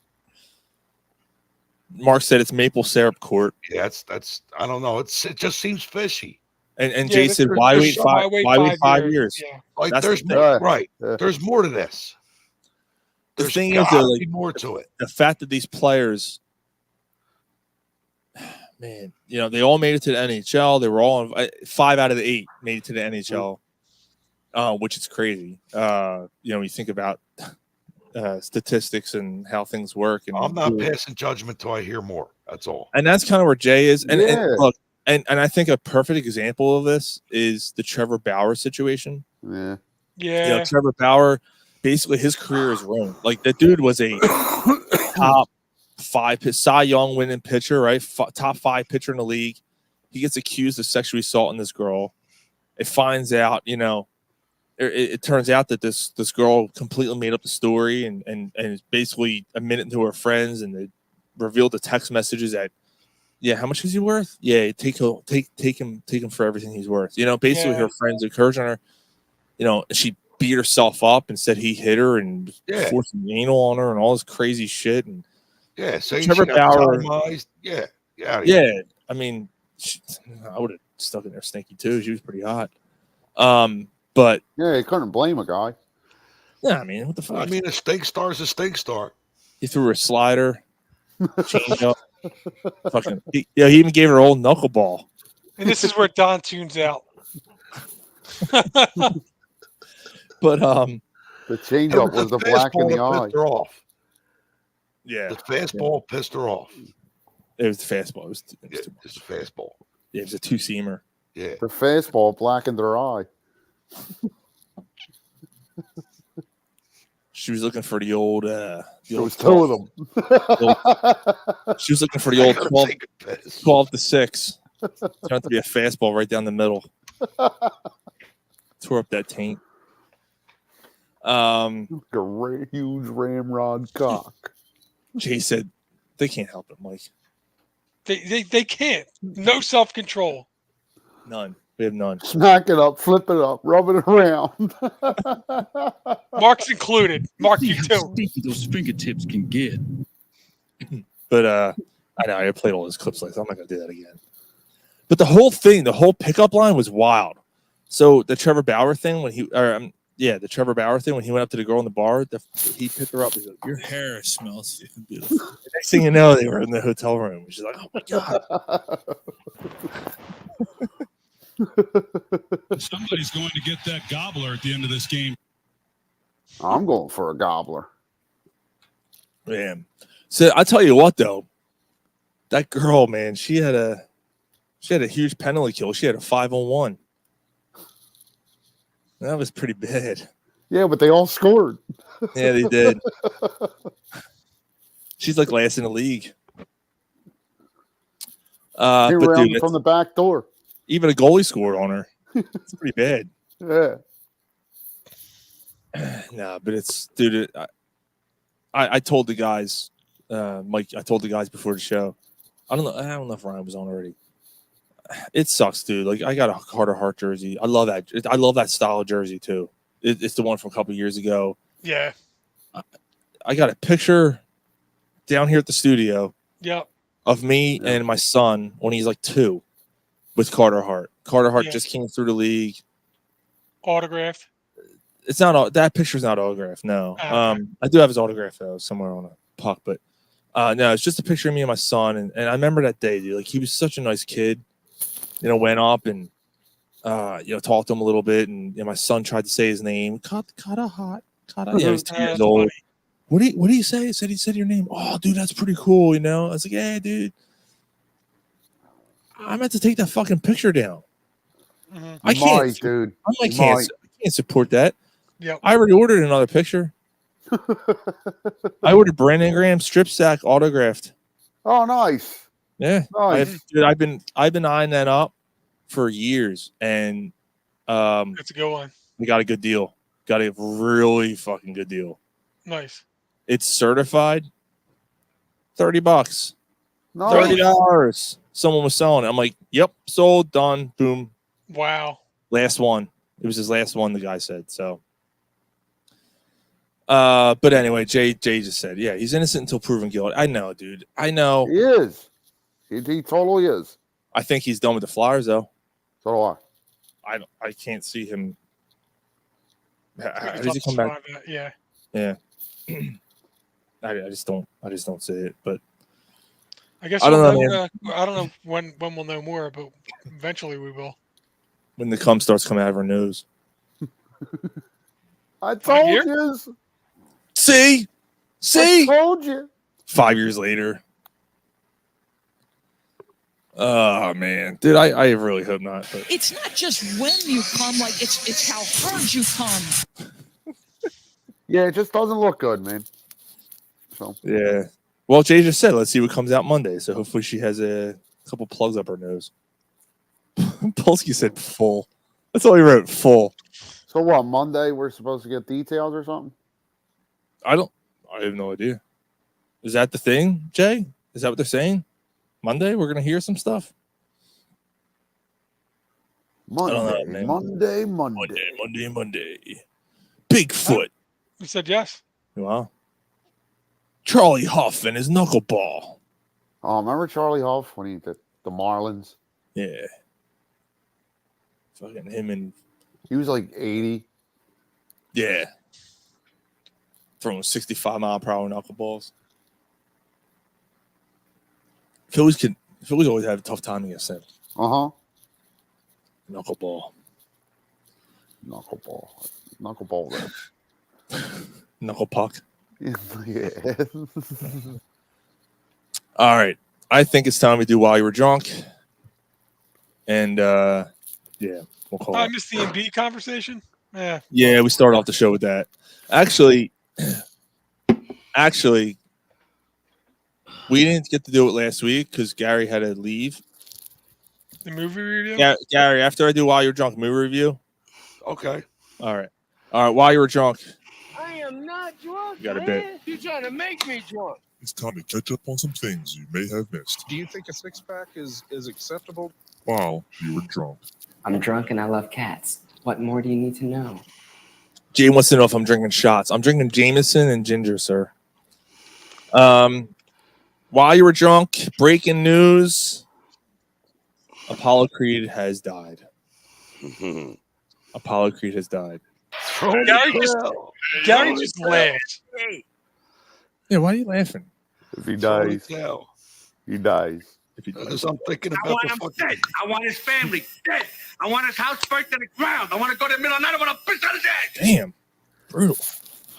Yeah, Carl Weathers, man. What was he, 72? Something like that. Not that Younger old. like that. No.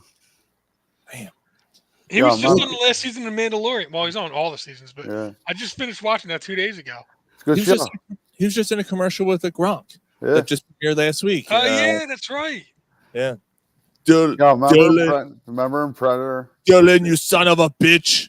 Yeah, he turns around, he's missing an arm. He's like, ah! Guns on, still shooting on the ground. You guys are fucking terrible. Yeah, Throw it remember when he's in reading? now. Remember in Rocky 2 when he's reading fan mail? He's like, "Someone wrote this. The fight was a fake. You're a fake. Go kill yourself." Yeah. He's up in the balcony. Yeah. You know, the messed up part is like those guys get shit like that. Yeah. Yeah, like that's real life. That's based off real life. Yeah. Like those guys are getting death threats. Like, it's insane, dude. Just because you lost money, because you decided to bet on someone, it's his fault. Oh, Well, he's dead he's- now, so you won't have Yeah, to bet he's- on him. Yeah. You said in real life, he's dead. Polsky said, Stallone put up a nice post on Instagram. I got two questions. One, Apollo, one was it in English, and two, was it short? Answer that. Stop it. It's in fucking Braille on Instagram. Like, how do I read from Braille?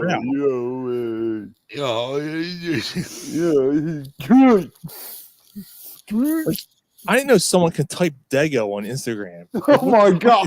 What is that? Didn't he produce? He Yeah. produced Rocky, didn't he? Yeah, you knock him down. Won't you try knocking me down? That's a different. That's a different asshole, right? So sometimes you get knocked back up. Paulie deserved to get knocked down. Anybody watch Big Mouth? They call me Big Mouth. Did you see Stallone on Big Mouth? No. I'm thinking Schoolhouse Rock. I think that's the show he's on. He's on Big Mouth I with think fucking so. I with think it's Big big. That show's messed up, dude. That show's tough. Yeah, that to show's watch. nuts. It's tough to watch. Yeah. The puberty monsters. Oh my god. That's saying a lot for you guys to say a show's tough. Yeah, It's a lot. It's a lot. It's about fucking kids going through fucking puberty. But like some of the stuff's like, oh, It's insane. Yeah, Yeah, Sean hates Rocky. You're right, Jay. He does. I like the first two. And parts of the third one. Parts of the third one. That's because you're half Philadelphian. Yeah, that's it. Yeah, that's why. That's why. Yeah. Yep. That's why. It's why. That's why. Yep. All right, Jet. Speaking of half, I concur, Gar. Speaking of half of the Jackie Robinson statue was left in Wichita, Kansas. This week. Somebody removed the Jackie Robinson statue outside a stadium, cut it at the ankles. The bronze statue, cut it at the ankles. The statue was dedicated to a league that opened up in Wichita, like not that long ago, like recent. Like I'm gonna talk maybe within the last 15 years. I'm not sure about the exact date. It was recent though. And they put the statue up. Someone cut it down at the ankles. They found it this week, like a couple miles away, like burned to a crisp. Like, come All right. So where I'm confused. How do you burn a statue? I guess. Like, no one heard the fucking bronze being cut when they were cutting the statue down? Hey, man, that's a hell of a sawzall. Yeah, like that's at the wall 350. Don't fuck with the wall. That's at the wall 350-75. But no one saw that yellow fucking sawzall in the middle of the darkness. It had to be crackheads. They're the only ones that could do something like that and not get spotted. I think it's a bunch of racist white dudes. Yeah, so do I. Yeah, So the they aren't KKK did it. Dude, like, how do you? Yeah. Why? Like, why, man? Come on. Yo, didn't the White Stripes sing something about fucking Wichita?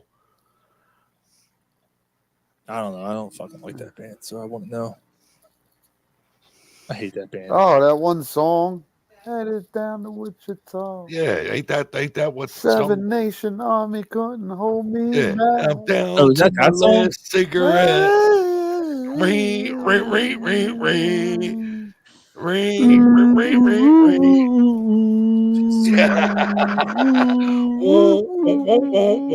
It's a sad animal. Look, it sounds like a fucking beach seal.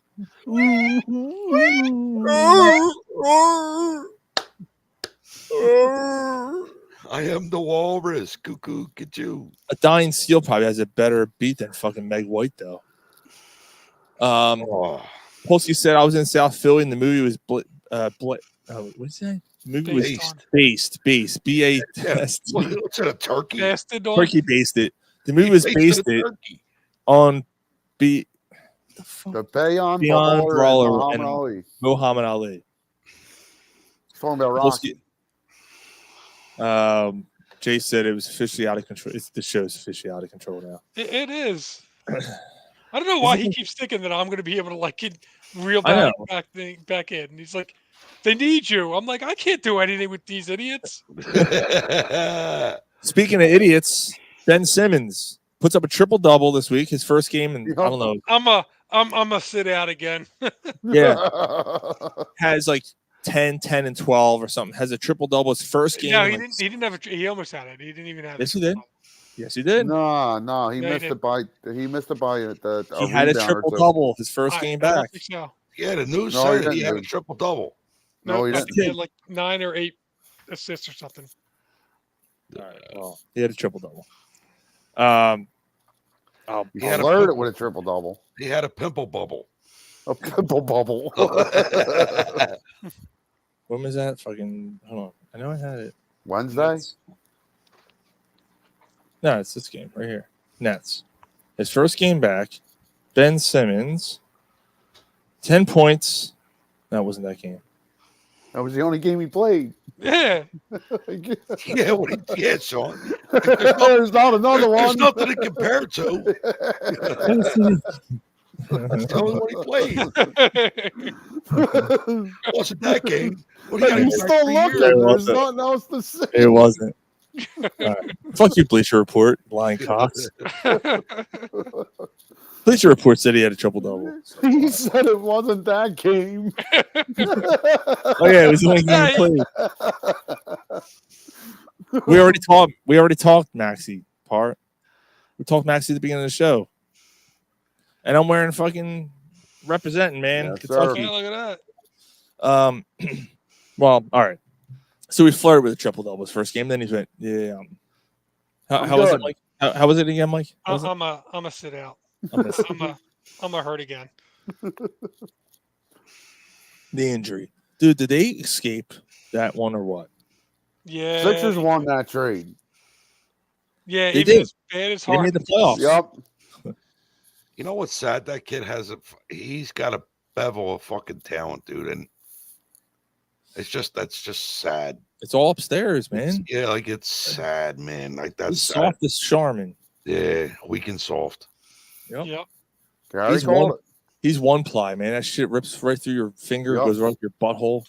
Yep. Your whole finger ends up in your ass. Yeah, fucking Yeah. it's all nasty. Yeah.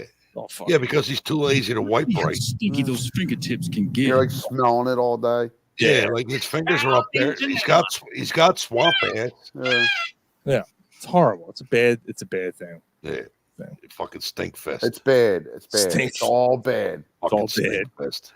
Stink fist. Barn. The NFL, and it's actually happened in a playoff game last weekend. The NFL is going to take the offseason to review one of their rules that is heavily criticized: the fumble out of the end zone. I don't like it. Do you like the rule? You don't like the fact that they're reviewing it? That they're reviewing it. It's been the rule for how long? Like that's just the way it is. Like if you fumble out of your own, it's a touchback. Like that's what it is. How can it not be a touchback? Right, there's What are they nothing gonna else. change it to? Right. The only other thing they could do is review it, and you get the ball at the 30 or 25 or something like that, right? What the That's the team only keeps other- the ball?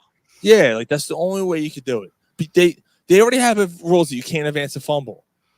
The reason why they put that out there is because say there's a guy standing in the paint in the end zone, and the guy, drops it on purpose to try to get, that's why they invented that rule. Right. The only other thing I could think of is if you fumble the ball out of bounds anywhere else, it goes back to the yards line of scrimmage. So if you fumble it in the end zone and it goes in, you maybe get the ball to 20, but you keep the ball, but then it's whatever down it is. It's You lose it down. Yeah, it's you lose that down, and it's whatever. Second, third, fourth, whatever down it is. The next but down. it's from the 20. It's not from like I don't know. But I That's the only way I would do it. I don't Brian, like it I at all. agree. I don't like it either. at all. It's a fumble. No, leave it where it is. I don't like it a fumble. little bit. It's a touchback. Like it is what it is. You know the consequences when you're diving into Right. the end zone like that. It's a turnover. I'll see you on the 25. Yeah. Yeah, it's a turnover. Because like last week, right? So like the kid Zay Flowers. I wish I could have used that touchdown. Zay Flowers went to dive in and lost the ball, and Kansas City recovered. Although that's a little different because he was stripped. So that's a bad example. I apologize because he was stripped before he got in. They recovered in the end zone. That's a touchback. That's Right. legit. The other team recovered the Fumble ball. out of the end zone, man. Yeah, I don't know, dude. Like I don't know what you can. That's the only remedy I think. Instead Zay of the other Flowers team- might have Zay Flowers screwed them on that play, and then that taunting penalty. was the huge. play before. Yeah. when he slammed that ball down, I'm like, you fucking idiot. Like, what are you What doing? is he That's doing? rookie shit. Yeah, it's a rookie shit. Yeah. You can't do that in a conference championship. He's a rookie. That's just being inexperienced and immature. So, I'm sure in that locker room, man. Oh yeah, man. I had my shit washed in, bro. Dude, Big he time. didn't have a good post game. I don't think. I'm sure guys were looking at him like, dude, what the fuck? No, He also had a broken finger. Like the veterans Yeah, stood up and told him, hey, look, you got to do this. You can't act like that. This is what you need to do. They didn't trash him. No, but you don't think that they What's that, right? Who after gives a that fuck? they went home They went home like that motherfucker. Like, you know, and then that idiot, like he said, like Ryan said, he fucking went on the bench and slammed his finger against the bench, all mad because he messed up. Yeah, right. He broke his finger. Like, Yep. dude, get the fuck out of here. All right, moving on. It's just Every a one of bad them- look on Every one of those players have been a rookie. You Yeah, know but what it's the just a shame of it is? bad- He's a good receiver. Right. It's a bad look on a promising young career. Mhm. Like it was a bad look to end the year. He had a really good year. Yeah. Mhm. A member of the 2008 Philadelphia Phillies has passed away this week. Jimmy Williams was a bench coach for the Phillies. He also was the manager of the year in 1999 with the Red Sox. Jimmy Williams, pretty good coach, man. He passed away at the age of 80 this week. So, another baseball guy going. Rajon Rondo was arrested. That's a shame. Rajon Rondo was arrested on drugs and weapon charges this week in Indiana. Like, what the fuck, man? Like stop being a thug. What are you doing? You can't have your 8 ball if you don't got your 9 Right, millimeter. but like you made millions and millions and millions of dollars. Like, That goes what are you hand in hand. doing? What are you? Did you say don't be a thug? Yeah. Fuck, you know that? Damn. Rondo always looked like a guy that was a little bit off and kind of. He did.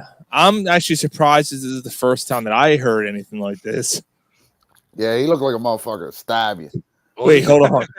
Polsky said, "Is that Johnny Quest's little buddy?" Rondo.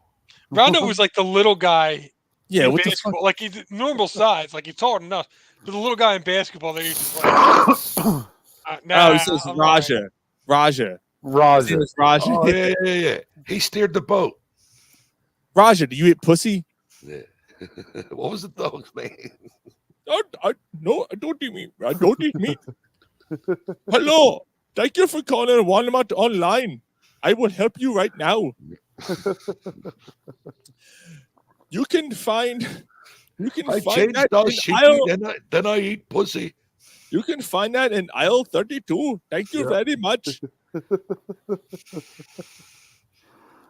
I'm sorry, we do not employ regular human cashiers anymore. Please use the self-checkout. Thank you very much. Goodbye. And I do not eat pussy. I do not eat pussy. Why It's not? against my religion. It's against their religion. They don't eat meat. Yeah, So- definitely not roast beef. Yeah, they're not eating no Arby's over there. Indian people don't eat pussy. No. It fucking stinks to them. I'm going to India. I got an Arby's beef and cheddar between my legs, huh? Jerry looks wasted. Huh? We don't look drink wasted. either. Oh, yeah, I'm drunk, Mike. All right, Arthur Smith. The only reason I bring this up because I don't know how this fucking guy got another job. Oh, because he's white, probably. Probably. Arthur Smith got the OC job at Pittsburgh. That dude had Bijan Robinson and never used him. That should be disqualification from the NFL. He's like, fuck it. Nah. And meanwhile, Mike Vrabel and Bill Belichick don't have jobs. I don't care if they drafted him. This is a passing league. I'm not using him. I'm not using him. I don't Yeah, like the way watched- he looks. I I don't like the watched way this- he looks. One I of don't the like his baseball- name. Yeah. I watched one of Bijan. the baseball skit or Facebook skits that somebody that goes around and says, "Arthur, why aren't you using Bijan?" Oh well, because they're expecting that. Yeah. So he's smarter than everybody. Yeah, seriously. Yeah. Oh my god. And that mustache, like what's he trying to be? Fucking like a porn star? He looks like Mike's dad 10 years ago. What's that? He looks What? like Mike's dad 10 years ago. Mike, your dad had a porn stash. I wouldn't say it was a porn stash. Mike, you got to find a picture and share it. No, it was. I can never I was see gonna Mike's say it dad. was. I can't see Mike's dad with facial hair. Now, here's the thing. I know No. he's been clean shaven. Mike's dad didn't have the I'm joking. Mike's dad didn't have he did have the mustache only thing going, but Mike's dad did not have. It didn't look like a porn stash on his dad. No, it was more filled in. It actually fit his dad pretty well. What was it like a fucking Tom Selleck mustache? Yeah, kind of close. That's an impressive That's a sexy mustache. Yeah, his dad's That's a sexy mustache. Up until what? I'm going to say about 10 years ago, Mike, right? Is that accurate? Yeah, I don't know, man. I He had that mustache Yeah. since I knew him. Yeah. And then he got rid of it. I was like, who the fuck is this guy? Why is he touching you, Mike? I don't know this guy. Why is he inviting? Maybe he started hanging out with man. Corrado. He started hanging out with Corrado. Corrado. Let me shave this. It might have been for the wedding that he shaved it. What's that? For the wedding. Yeah. Mike, you might be right. You might be right. I could have been around that time. It probably was around the time when he got married, actually. Yeah, well. It might have been around when he got married. Yeah, remarried. So I just can't see your dad with facial hair, Mike. Oh yeah. They give your balls a tug, you tent fucker. there was no reason for that. Speaking of balls getting a tug, Jessie Jane, the porn star, remember her? Yeah. Big time porn star? Yeah, she's dead. Yeah, well. She started off with digital Yep. Started out with Digital Playground in 2002. Shortly thereafter, started to make appearances on Showtime's Family Business, and from there out, her career in the industry took off. She starred in a number of well-known adult films and series, including the Pirates flicks, notably the sequel in Pirates 2: Stagnetti's Revenge,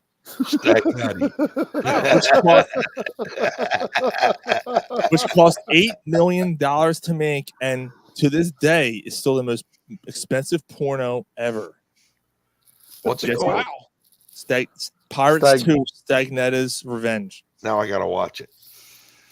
She was her and her boyfriend were found dead. She was 40 years old. That's young. Which means she was like 19 when she started doing like that. Oh God, that's crazy. Yeah. Well, most people start at 19, don't they? Most of the good ones.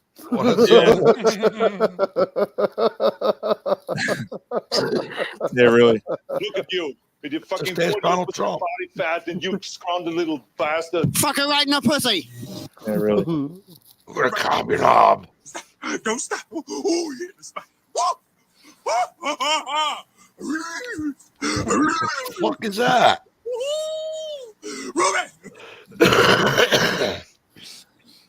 And what the fuck did he? Hold on. Let me go back here. Yeah, let me rewind. Polsky said Hans Gruber. What's he talking about, Hans Gruber? Oh, Mike's dad. Oh, Hans. Oh, with the mustache. Okay, I get it. Yeah. And then shot in the back, Jesse James, dirty whore. Just far. Dirty whore. Oh yeah, we got to do the movie review too. Yeah, we got to do the movie review. All right, before that though, she was stuffed at death. We got the final. While you were drunk, local here to where Mike and I live, and not too far from Gary. This week, there was a lot of police activity. A man was found missing his head in his bathroom. And then the YouTube video went up, and it turned out that his own son cut his father's head off because he was a part of the government. And this kid who lived at home, which tells you enough, he was 30-something years old, was trying to start a movement. And he got caught about 2 hours away. I don't know. I wonder if the head was still in the bag. He had a clear plastic bag and held the fucking bag up. And, dude, it was... I didn't watch it. I don't want to see it. It was a lot. It was a lot, dude.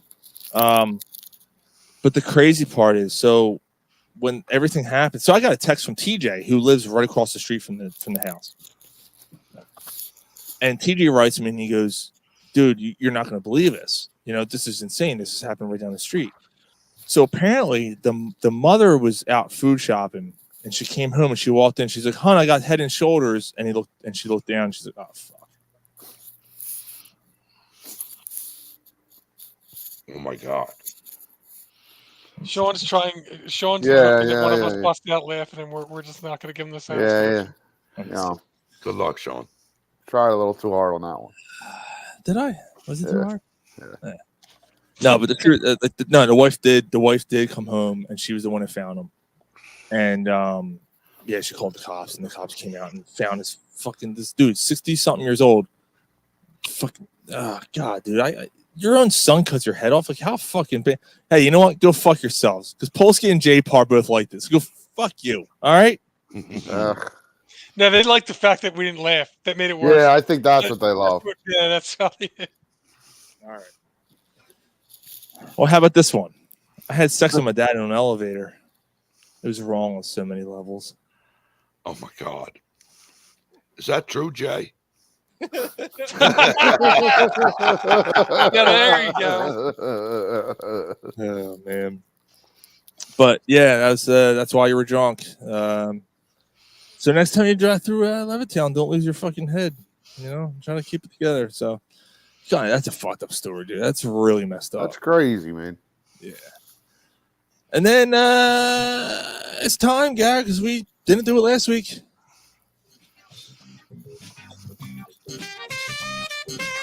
This is Corner Pub Sports Movie Review with Gary. Stay drunk or fuck you. Okay. Don't give anything away, bro. No, I won't. This is a combined movie review, Gary and Sean tonight. Like the Killers of the Flower Moon. Yeah. Great movie. Good stuff. You're watching along. They drag you on. I just think the ending could have been better. But the whole thing during the whole entire movie, it keeps you locked in. Mm-hmm. But at the end, it could have been better. So out What of was 5. What was it about the end that you didn't like? I mean, without giving details away. Well, I just think it could have been better. Yeah, but in what sense? I mean, without giving it away, you know, it's too much. I can't get into detail there. You know what I mean? No, I don't. Like, I just think it could have been more rather than a prosecution. That's all. Okay. Yeah, the way the ending was presented to me was weird. Okay. But I gave you a. There's a cool cameo at the very end, which I won't tell. I told Gary last week. You can't. Very cool. Yes.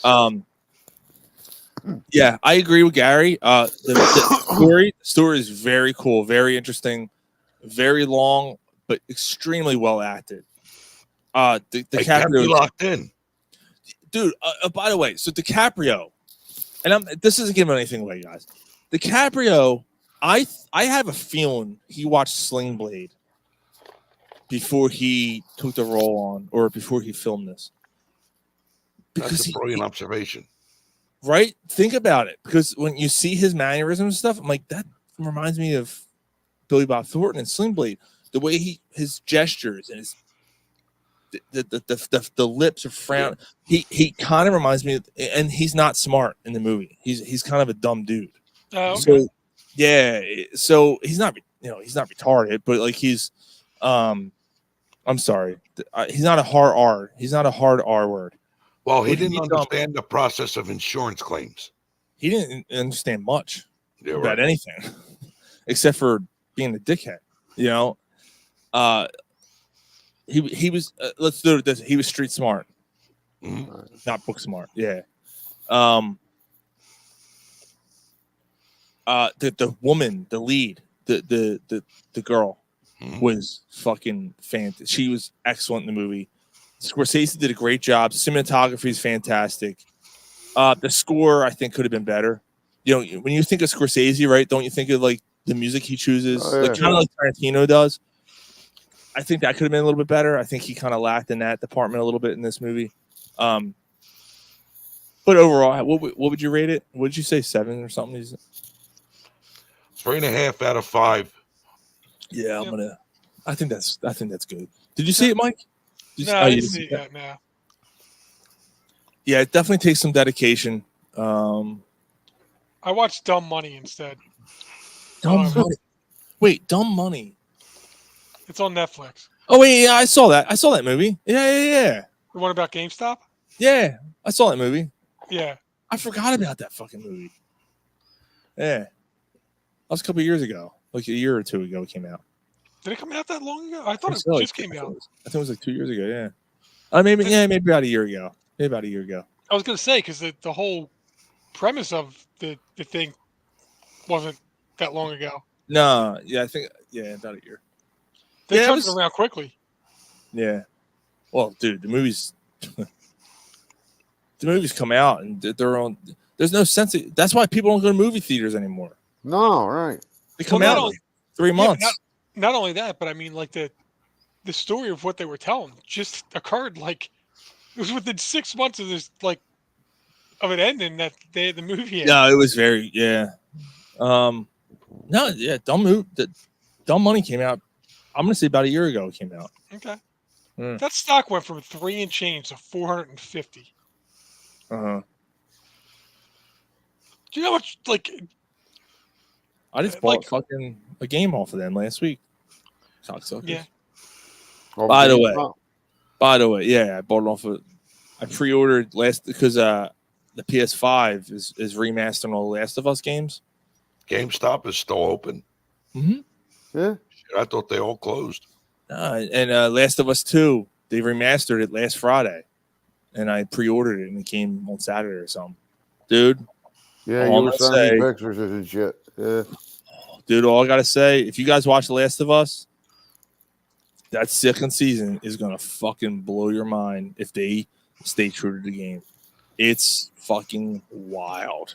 Brian told me to watch it. Yeah, it's a good show. That's good shit, man. It's gonna. You thought the first season turned your stomach with the shit that happens? Wait until the second seson. I didn't watch any of it yet. Dude, I have to recap the first. Garrett, the first fucking episode, you're gonna. I'd be surprised you don't have a tear streaming down your face. Straight up, y'all. Like it's fucking hard. terrible. Yeah, but it's good. It's really good though. So good shit. Yeah, but yeah, all right. Well, I think that's gonna pretty much call it. Just so everyone knows, this has been planned for a while. We got a show next week. We got a show the following week. So we got a show pre-Super Bowl. We got a show post-Super Bowl, and then we're gonna kind of do a thing here. I think it's for the best for everybody here, except for the listeners, I guess. But you know, we're gonna better for them. It might be actually the show might be 4 hours long. Oh my God. But we're gonna scale things back a little bit, at least temporarily. So following the Super Bowl, we're gonna do every other week instead of every week. You know, things are just getting difficult for everybody here on the show. For various reasons, we don't have to get into it. But we're not canceling, we're not doing the show, anything like that. We're just gonna scale it back a little bit. Every other week, we're still gonna do the show. We're still gonna bring you the scene nonsense. And actually, doing it every other week, we might have more content for you. But our feeling was, we kind of looked at the situation. We're like, all right, look, we got the Sixers, we got the Flyers, and we got the Phillies in spring training, and we got even when the Phillies season starts, do we have to do a show every week? Right. That's something we can examine when we get to it.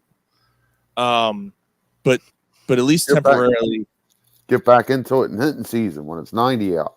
Yeah, right. Well, I mean, I guess you consider getting back into it. Well, depending on what's going on with the Flyers and Sixers. Mm-hmm. Yeah, playoff time, right? So like May, June, that might change things. Maybe we're doing a show every week again. Right.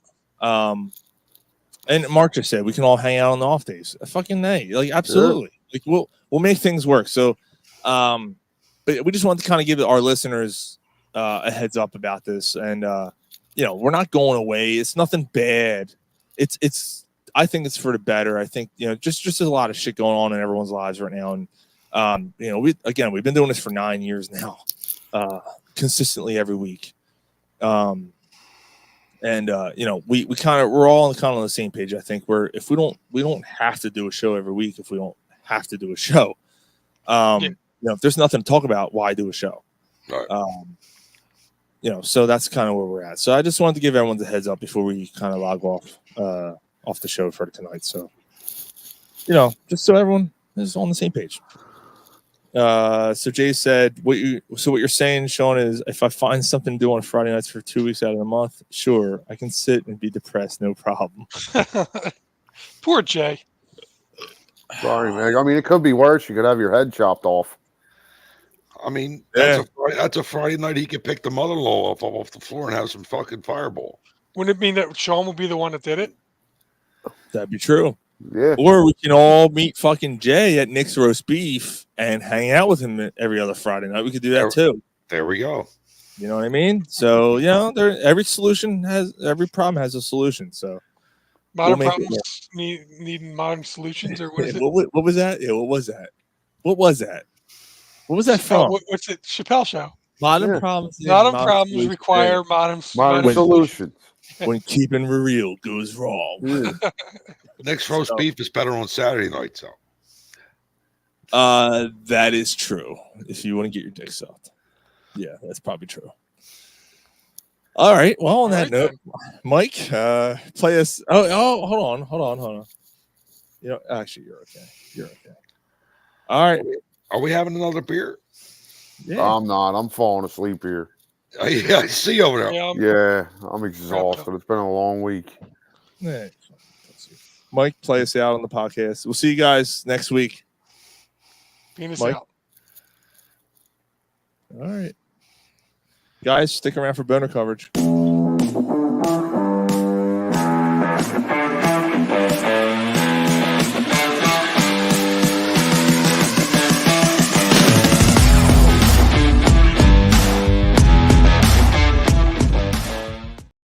All right.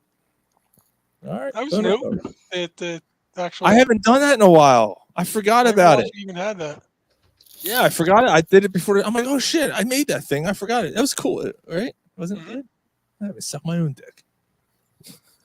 All right, fellas. I'm sorry, but I'm falling asleep here. Yeah, you got work tomorrow, man. So, all right. Did Don make you fall asleep with all that talk? Dean. Oh, he kind of he talked a lot. By the way, Ryan. By the way, I said he was a Steve Jeltz of fucking basketball. Yes. Ryan, by the way, that Christmas thing's still sitting here. Just so you know, you haven't been here since the fucking best. I know, dude. I know, man.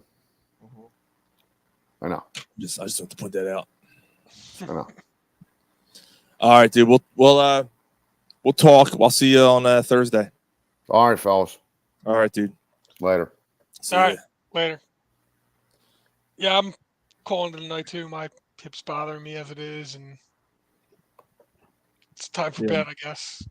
All right. I know it's lame, but nah, dude, are you kidding me? Yeah, but I'm trying. I'm doing the best I can. you have any good of an excuse as anybody. Yeah. Like seriously, dude. The fact that you've muscled it out for the last few weeks and done it this way. It'd be good to get you back in house soon, man. That'd be great. Yeah, hopefully next week. I'll be in house. I was thinking about trying to make it this week. I just had the family thing. So. Yeah, you can't do that. Yeah, I get it. But all right, man. All right. We'll catch up next week. All right, sounds good. All right. Later, all right, dude. I'll see you. All right, perfect, because Gary's come back. Yep, there you go. All right, Mikey, I'll see you, man. I'll talk to you. All right, and then there was two boners. Gary. Where'd everybody go? Ryan had to go work, and Mike said his asshole's bothering him. Oh. I mean, you all right to have another drink? Yeah, I'll do. Do I have any more ginger ale? I guess I'm just doing Jameson straight. All right. Probably. Let me see if I have another soda. Hold on a minute. Ooh. God damn, these Guinness are so good tonight. Listen, I don't have any more soda, so I'm gonna pour a little Jameson straight. Oh and just shit, Sean. Sip it a little bit. I mean, you got a fucking lager under there. Drink that. Oh, god damn it, you're right. Wait, hold on. Liquor before beer, you're in the clear. Beer before liquor gets you even sicker. Yeah, I should have just.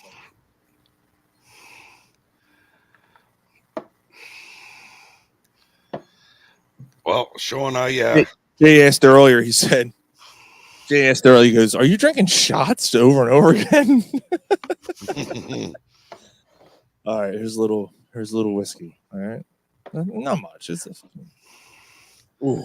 Oh shit! Just reach in the fridge, get that bottle of lager. I got it. Let me see if there's any fucking soda left. Hold on. All right, I got a splash of soda. There's a splash of soda. Is Jameson better than Crown? No. Jay, No. But so Jameson's a good Irish go-to whiskey, though.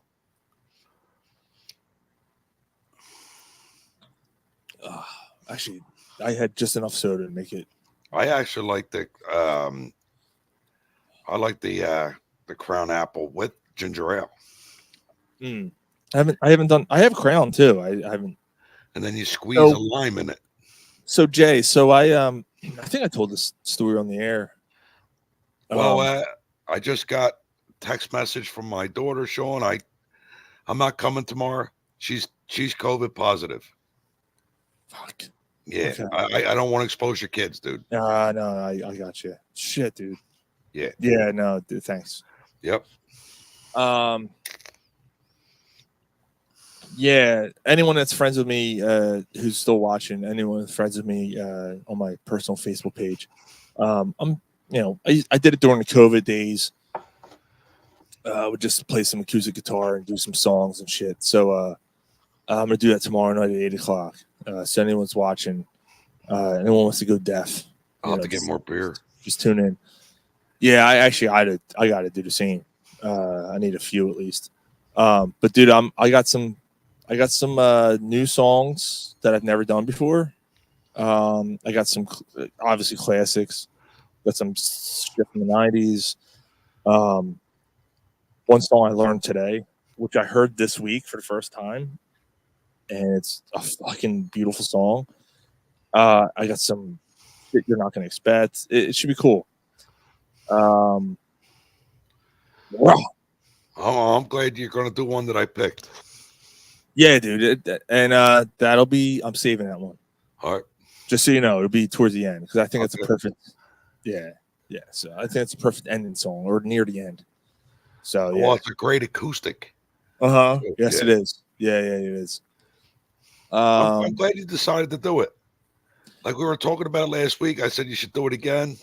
Maybe I will. Yeah. The next day, I'm like, maybe I'll just. Because I haven't been playing the guitar that much.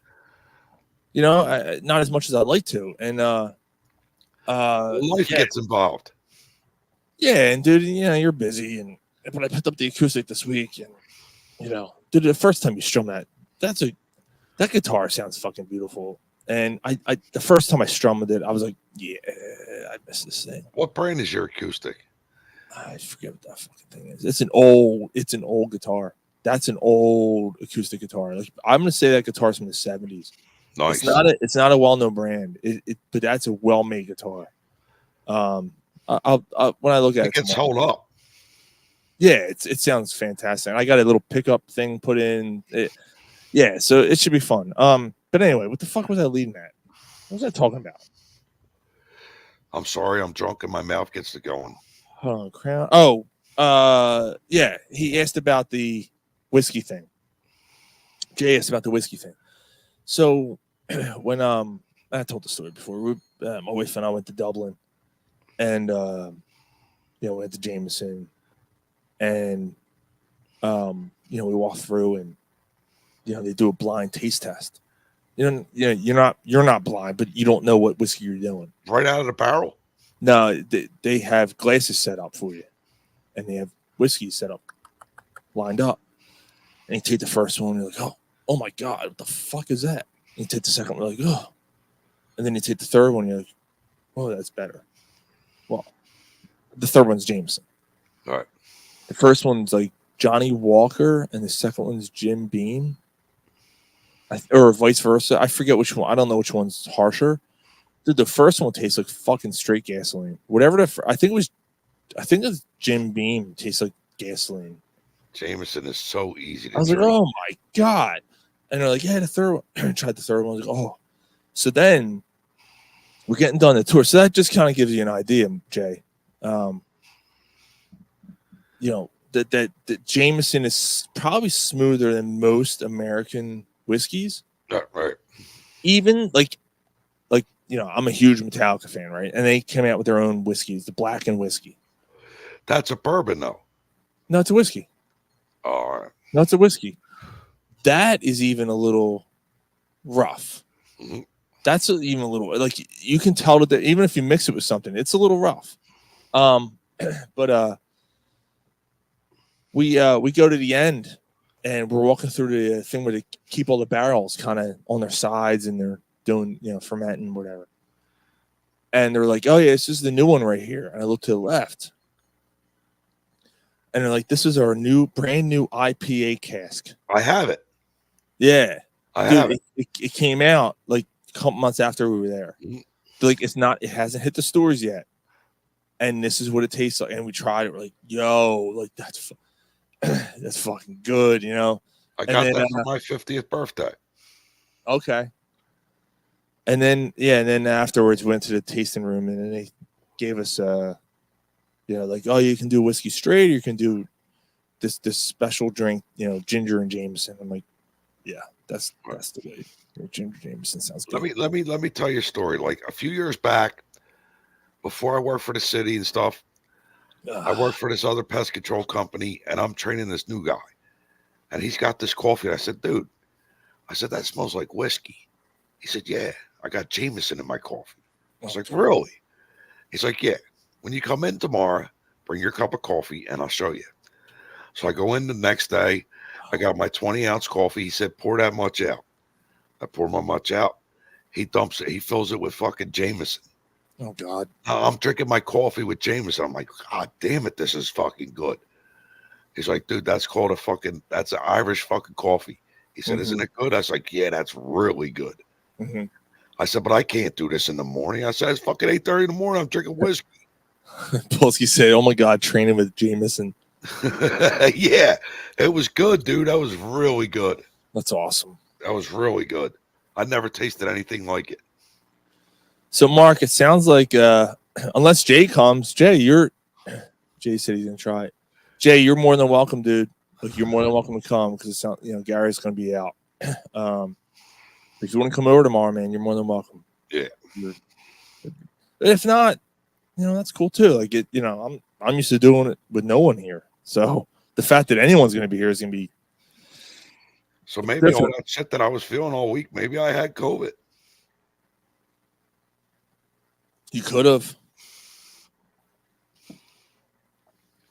Stomach stuff and the fever and the chills and the aches. You could have had COVID.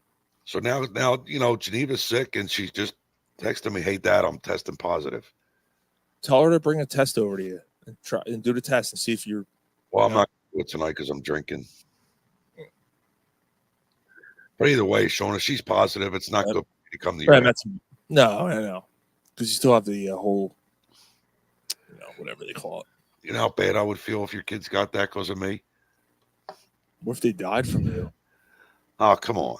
How would you feel with that? I would never expose them like that, dude. How would you feel? Yeah, I would feel awful. You should. They're like my kids. I can't believe you didn't say that out loud. By the way, you motherfucker, you remember when we went to the hospital? I said, "How's my baby?" Yeah, we have so much already from the first month for best of. Like so, really? It's ridiculous. There's 1, 2, 3, 4, 5, 6, 7, 8, 9, 10, 11, 12, 13, 14, 15, 16 fucking things already. Damn.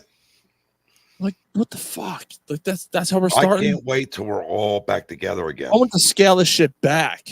And this is where we're at. Yeah. I wasn't going to do it this year. I was like, man. Well, we asked. I'm tired of doing this. Tired of doing this. A lot of work. And I see that, and I'm like, God damn, like, because I can't not do it. Yeah.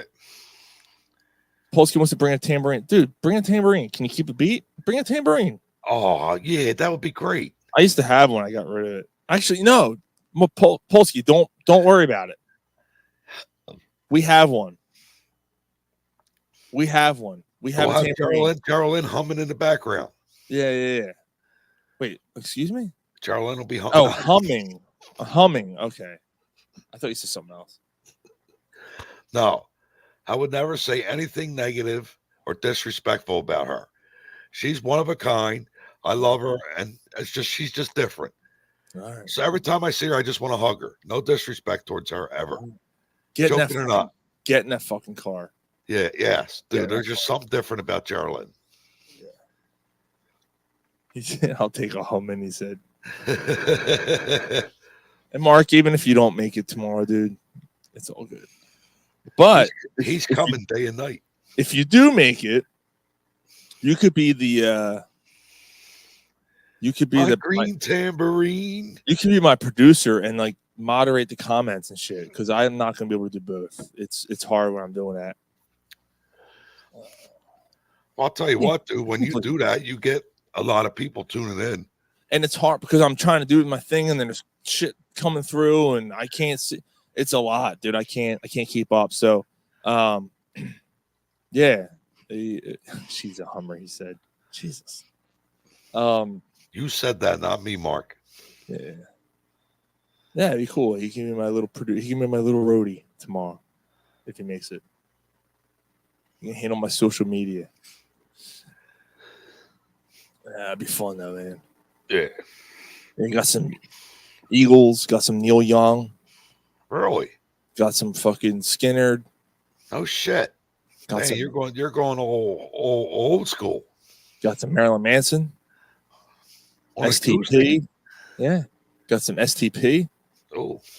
Got some I got a country singer. I don't fucking listen to country.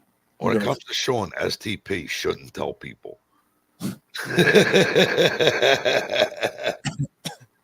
I'm doing a country song. I'm doing Johnny Cash. Damn. Tom Petty. I'm not doing any original shit. I ain't doing none of that. Nirvana, obviously. Beatles. Interesting. Mixed pot, man. Mixed pot. So yeah, shit for everybody. So I'm doing a little Bloodhound Gang. Really? Doing a Bloodhound Gang song. Wow. So it should be fun, man. I'm looking forward to it. Polsky says Sabbath. Maybe.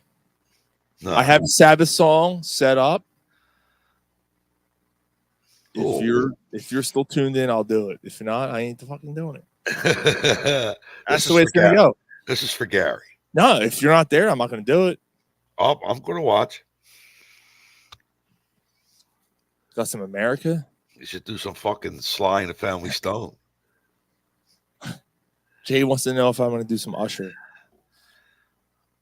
Yeah, I'll grab one of the Neighborhood Kids. Yeah, bring.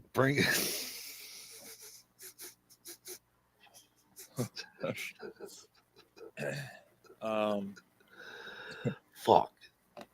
God damn it. All right, so those are on donor coverage, and haven't heard. I don't know who. Oh shit, we didn't hear from Dave Pearson tonight, did we? Nah. I hope he's okay. I know. That's the thing, isn't it? Like someone doesn't make it like, oh shit, are they okay? Yeah, because he's usually solid there. Hold on, So that interview was really, really good. I enjoyed that. Steve Jeltza basketball, baby. Yes. Yes.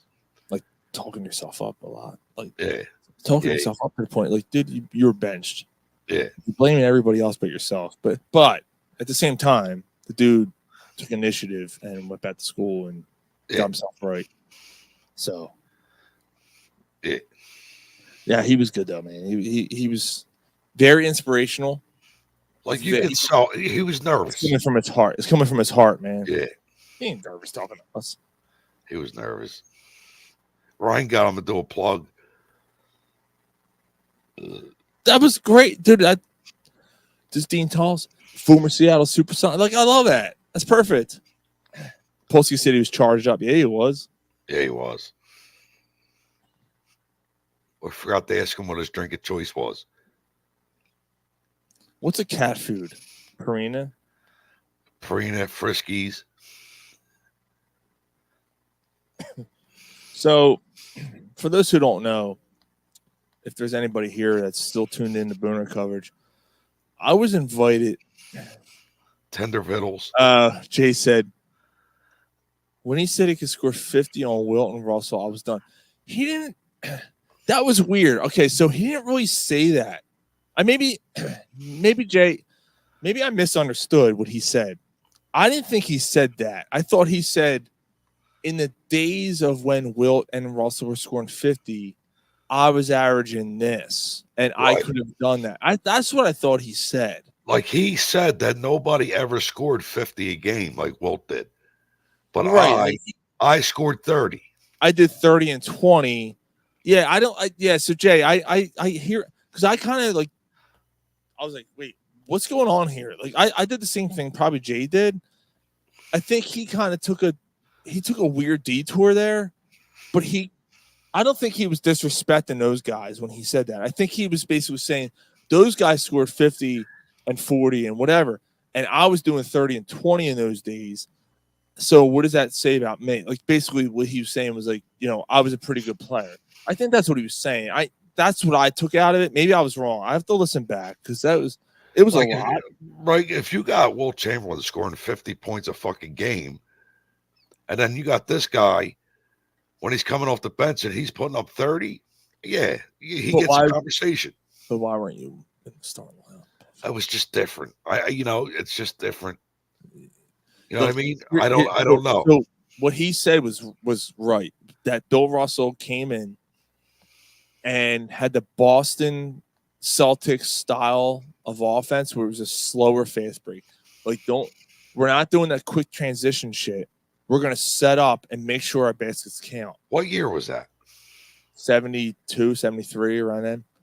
So, but that was the thing. That was the technique. Like, you're going back 50 fucking years, dude. You're right. He's 72. He looked good. Yeah, he does look good for his age. He looked really good.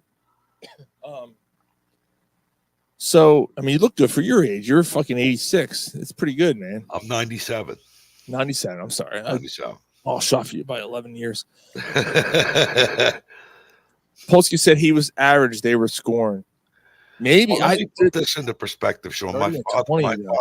My father's 76. Yeah. Yeah. Yeah, dude. Dean looked pretty good. Yeah. All right. So just so everyone knows, anyone's hanging out with Booner coverage, there's a couple other people here. A friend of mine asked me to join a neighborhood group. Biggest mistake she could have made. I posted anonymously. I don't even live in this neighborhood. I don't know these people. And I posted the following. When I open cat food for my cat, the neighborhood cats come out of the woodwork and show up on my front lawn.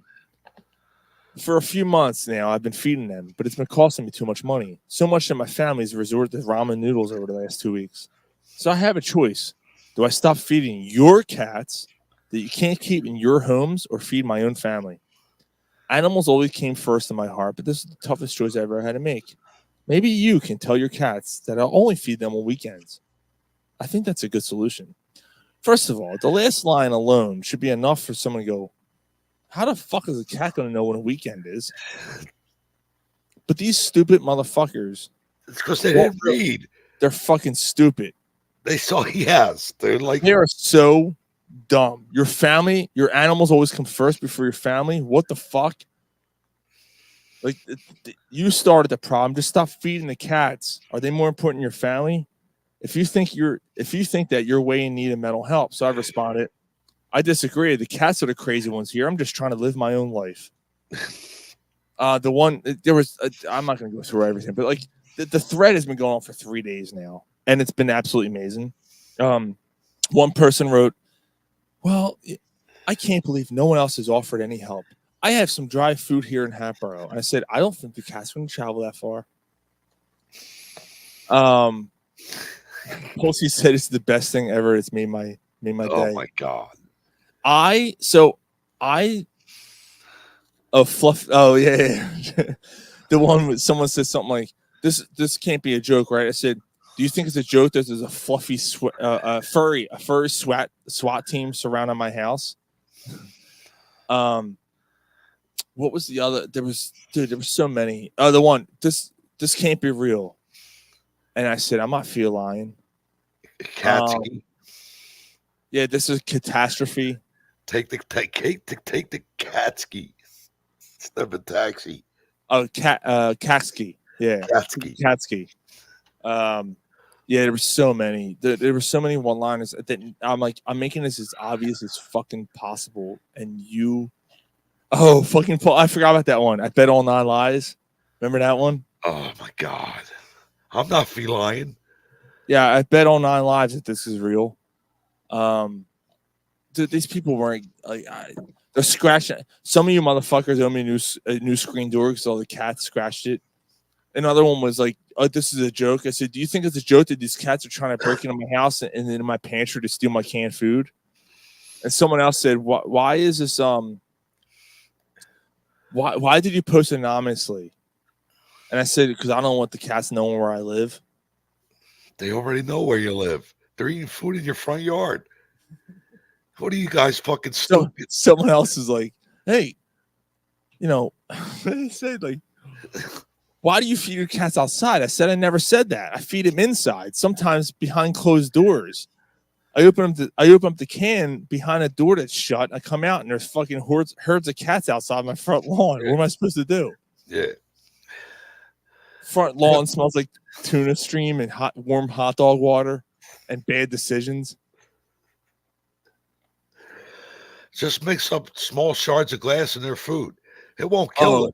No, I said antifreeze. Kill them, but it'll give them something to think about. No, I said I could mix some antifreeze with the food, but little Fifi wouldn't come home. How would you feel?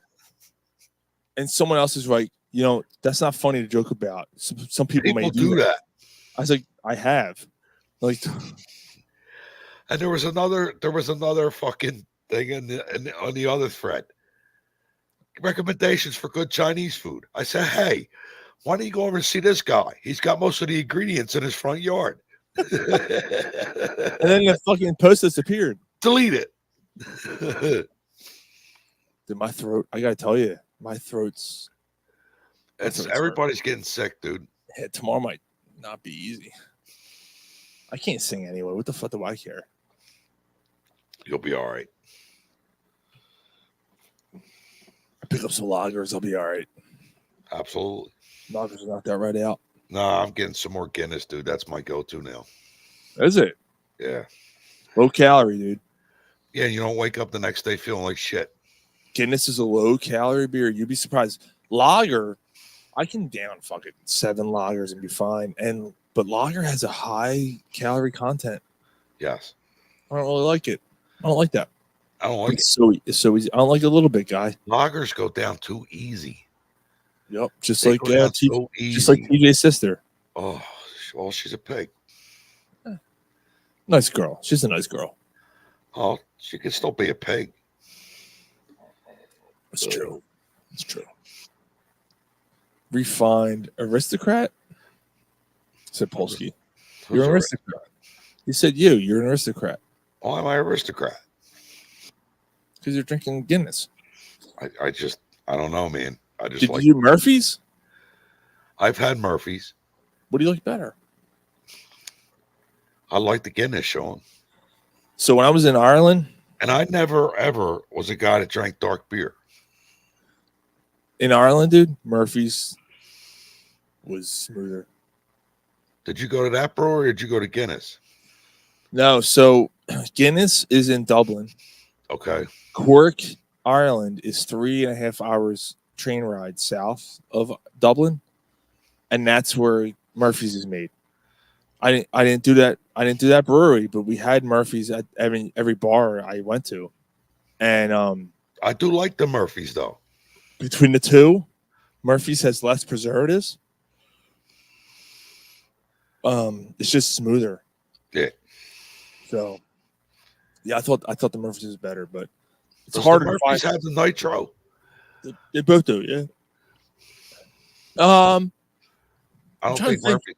Murphy's has the nitro. Well, Murphy's only comes in cans, first of all. Yeah, you can't get that in bottles. Yeah, I don't think. But that dude Kyle was here, and he proved that the nitro thing was bullshit. Yes, he did. He said they can suck my dick. If you're getting out of a tap, that's different. A can is a fucking can. You're not sticking something in the middle of a can and thinking it's gonna, you know. I just like the way it all Yeah, but Murphy's does the same thing. does it. Yeah. Murphy's is the same pour. So that whole thing that they try to do, that CO2, it doesn't do anything. Polsky said Schlitz. I've drunk that before. Yeah, Jay said, is Murphy's better than Guinness? Jay, I think it is. It's the same though, but it's on the same level. It's on the same level. I don't, because Jay don't like he don't like Guinness. Oh, you don't like it. That's a tough one then. Yeah, if that's the case, I don't know if you're.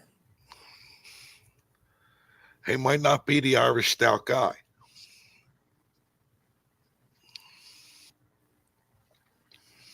Yeah, I don't know if he's gonna. If you don't like Guinness at all, like, do you not like Guinness at all? Just Jay? don't like it.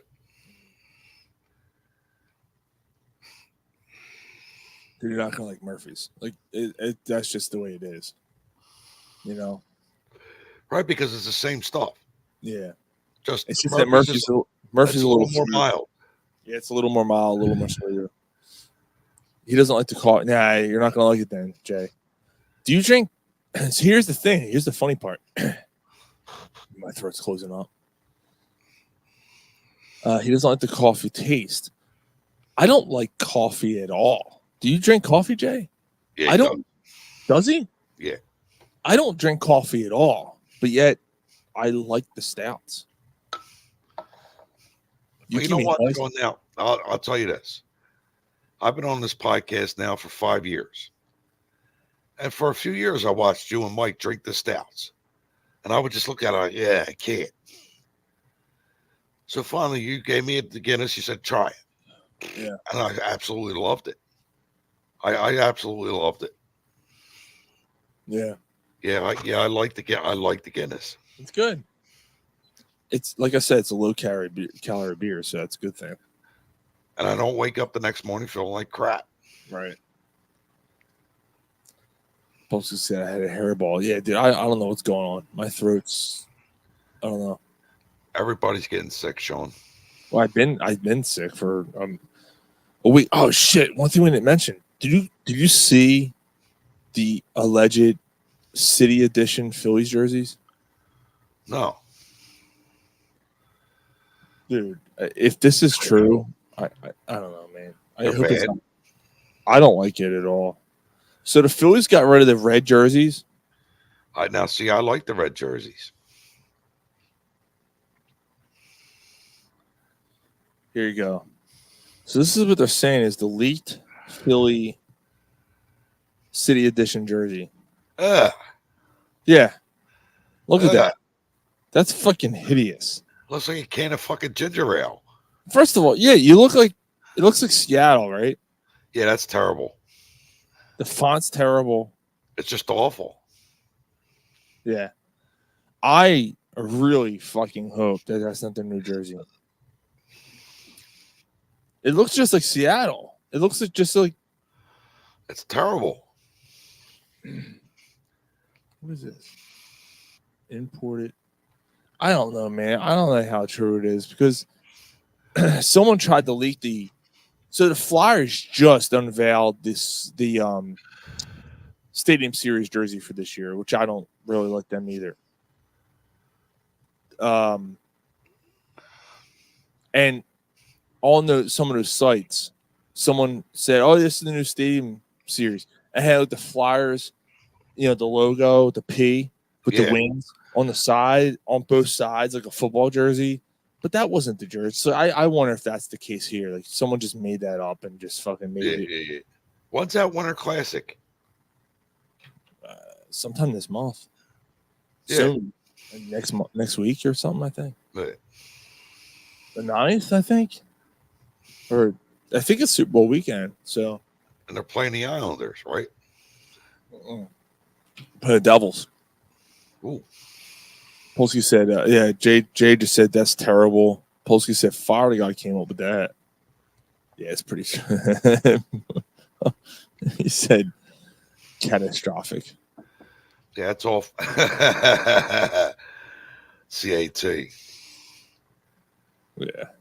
Cats are the most useless pieces of shit as animals. Goddamn, dude, come on. Fucking hate cats. So this is the shit like this. Like we have a couple people hanging out with us right now. He's I say that as I'm about to say some good stuff, and he's going to check it out. He's going to check it out. Now I'm about to check out too. Yeah. I got another swallow of beer and I'm out myself. Yeah. But like this is the shit. Like this is.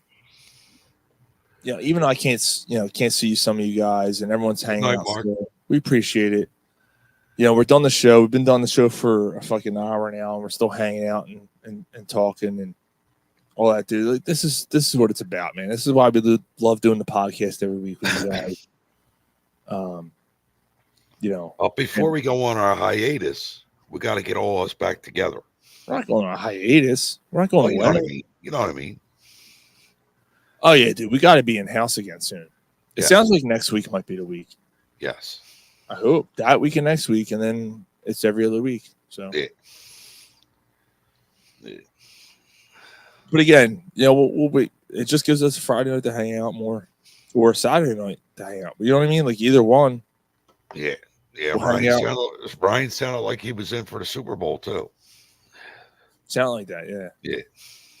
Oh yeah, Mark and Jay. See this is why. No, see, this is the thing that sucks. Is like he looks it's for the Friday nights, and like that's the thing that makes you think like, yeah, wow. I know. Like that's the thing that hurts. Like and Mark too. Like, I know Mark's the same way. Like for these Friday nights, but I think we have to because Brian's really going through it right now. Yeah. I can probably use a Friday night here and there. Like I haven't taken Yeah, I get it. I haven't had a Friday night in ages. I think we need to do this for our own well-being. But yeah, for Jay, Mark, Super Bowl party. If you guys are interested, I know it's a hike for Mark and Jay. It's 20 minutes for you, and it's a Sunday night.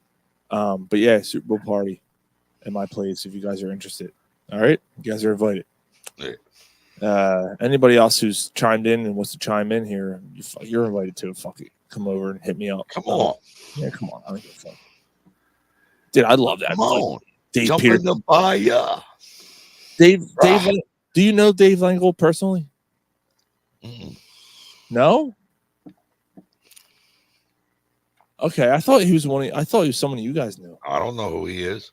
Dude, he's been like every week. Yeah. You'll be here? Shit. Polsky said he's in. Good. That'd be awesome, dude. Yeah. That'd be great. How about you, Jay? He said, I can't tell you how much I enjoy the show, guys. Yeah. No pressure, Jay. We can talk about it. But dude, you're more than what you guys are more than welcome to come over. He said he's in. Yeah. Good. I might have to do both floors. Basement and the fucking upstairs going. The TV. Well, you got that brand new TV and the fucking. Well, you saw what they were doing. You saw what YouTube was doing? No. 4K preview for the Super Bowl? No. Yeah. They're offering 4K, the trial.